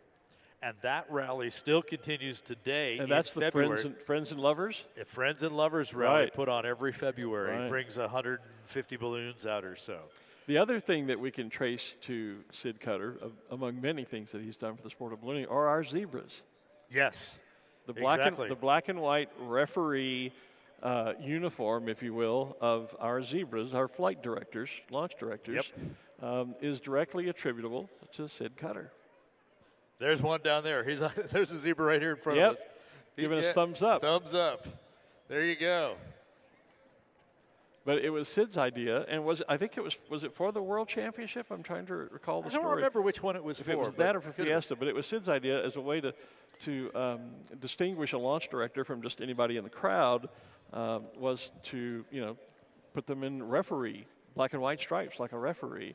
And our zebras today, they still honor the black and white theme, but they're not always regulation black and white stripes. They get pretty creative. They do. With their zebra costumes, and good on them. And while we're telling history things here, we've got people all over the field up close to the balloons. Yeah. And that goes back to the very first one as well. Tommy Rutherford, who was the KOB representative of that very first one, showed up with passes for about 200 people to get in among the balloons at that very first one. By the time Tommy got there, there was already 20,000 people there, and so there was no way to keep people away from the balloons. No crowd control. None. There was no social distancing. One policeman on a horse. Yes, I've seen that film. Yeah. And so since then, we've allowed people to be out on the field among balloons at what is effectively an air show, which just doesn't happen. No, it's one of those things. I hearken back to the in talking to the folks at the museum yesterday, they were asking me about some of my reflections and memories of being here at Fiesta for 32 years, and that was one of the things we talked about that makes Albuquerque special, is that we do allow the spectators right out amongst the aircraft as they're launching. And at a lot of balloon events around the country, there are some now that do that, but for many, many years, this was the only place that allowed that. At balloon rallies, anywhere else, you were behind some kind of a crowd line or a fence. You were separated from the balloons, but here you actually have up close and personal access to them, and that's one of those many things that makes this such a special event. It is. It is. Talking about zebras, do I have time to tell one quick other story? You do. Okay. Yeah, they were asking me yesterday about some of my recollections and what were some of my favorite memories of Balloon Fiesta. And one of the stories that I shared, that I'll share now because it's relative to our discussion about the zebras, our balloon launch directors. Some years ago, I was having some issues, some eye problems, and I would occasionally have a case flare up where one or the other eye would be bothered, and it caused severe double vision. And the only way to get around that was to patch, wear a pirate patch over one of my eyes. And it so happened that a relapse of one of those, of that particular problem, occurred the week that I was going to be here doing Balloon Fiesta. And so I show up at Balloon Fiesta, and I've got this pirate patch over my eye. And I was joking about the zebras and their black and white stripes and everything. And all of a sudden, and that was back in the day when we were up on a scaffold tower doing the announcing. I did. And all of a sudden I turned around and there's about a dozen zebras behind me, and they came up with their white makeup and they striped my eye patch. So it was no longer a pirate patch, it was a zebra patch. And anyway, so that was the story. That's one of my fondest memories of the 30-odd years here, and so I shared that story with the folks at the museum yesterday. Good deal. I noticed that they were running a number of videos. They recorded a number of videos 2 years ago leading up to what would have been the 50th. This is kind of an ongoing project. Yeah, that's what they explained to me, that they're talking with people who have been embedded with Fiesta for a number of years, getting our personal reflections and memories, and it's all going to be built into an exhibit to be shown at the museum next year for the 50th anniversary. And they're actually starting to put pieces of it out already, because I noticed some of the videos that I was involved in a couple of years ago were running down there at the museum when I was over there earlier this week. Hey, so let's take a rundown of where we are, where we're going for the rest of the week as we're going to wrap down the show here. Sure. So the balloons that are left on the field here, I believe, are going to just stay here and will probably not launch, so it's a good opportunity to go be up close and personal with them. And so they'll be available for you. And, of course, we've got all the great shopping out here. Coming up tonight, we are scheduled for an America's Challenge gas balloon event, a race. Right. And they will be setting up somewhere starting probably around 2 o'clock or so. We will plan to put a live video feed up starting at 4. We will start our live show at 5, and we'll bring you the launch of America's Challenge with our Fast Tracks team. I was going to say that starting the skydive. That'll get us started at 5. At 5, and then the gas launch ideally will begin about 6 o'clock. 6 o'clock. Yep. And then shortly after that, we'll be ready for our Twilight Twinkle Glow, right? Which will be our balloon glow. In which we're excited to hear, because now that we have speakers on the west side of the field and the pilots can all hear us, should be a really exciting night. I'm excited for that. And then Fast Tracks will be back with their pyrotechnic jump. Oh, that's right, the nighttime jump. The nighttime jump with all their fireworks. Now, are we going to have video from up in the plane again? Yes, and all we that will. Cool? Oh, right. In fact, they're kind of behind the set here. They're ready to set the receiver up already. Oh, cool. And that, of course, is the kickoff to the big fireworks show. The Afterglow fireworks. As well. Yeah. So that's all tonight. And that's just day one. And this is just day one. Day one of 9. And the first few hours of over 40 hours of Balloon Fiesta Live that we have planned to share with people around the world once we get the feed fixed. Yeah. And hopefully we'll have the network stuff up and running later this afternoon. I know they've been working on it, trying to figure out what has caused that. Tomorrow morning, Dawn Patrol Show, Krispy Kreme Glow, Mass Ascension again tomorrow morning, like this morning. Tomorrow night we have the original Balloon Glow, because the very first one started on Sunday night. So the one tomorrow. Did it really? Yeah. I don't remember that. Yeah. So the very first one is called the Balloon. This one is called the Balloon Glow. It doesn't have a fancy name like Twilight Twinkle or Night Magic, all that etc. stuff. Yeah. So that's the Balloon Glow tomorrow night, and then Monday starts competition. Competition days, right? And so usually the Sid Cutter Memorial, and we have flying events on Monday and Tuesday. Wednesday will be Flight of the Nations with another Mass Ascension. Right. Then we start our 2 days. The Special Shapes Rodeos and Glodeos. Rodeos in the morning, Glodeos in the evening, with the competition as well. Yeah, and on those days we actually have the Special Shapes launching off the main field, and then we flag the field off for the competitors to fly in. Right. On Thursday and Friday. And we'll have our one of our cameras. I'll be down there in the target area as well. Yeah. So. And then Saturday we're back for Mass Ascensions. Mass Ascensions in the morning with the Dawn Patrol Show. The Saturday night Magic Glow, and then final Sunday morning Mass Ascension. So and then farewell Mass Ascension on Sunday. You're right. Speaking of farewells, it's time for us to say adios for the morning so that we can get things ready for tonight. Yep. And so with that, let's thank everyone for watching. We're going to get the feed fixed for you. We'll post a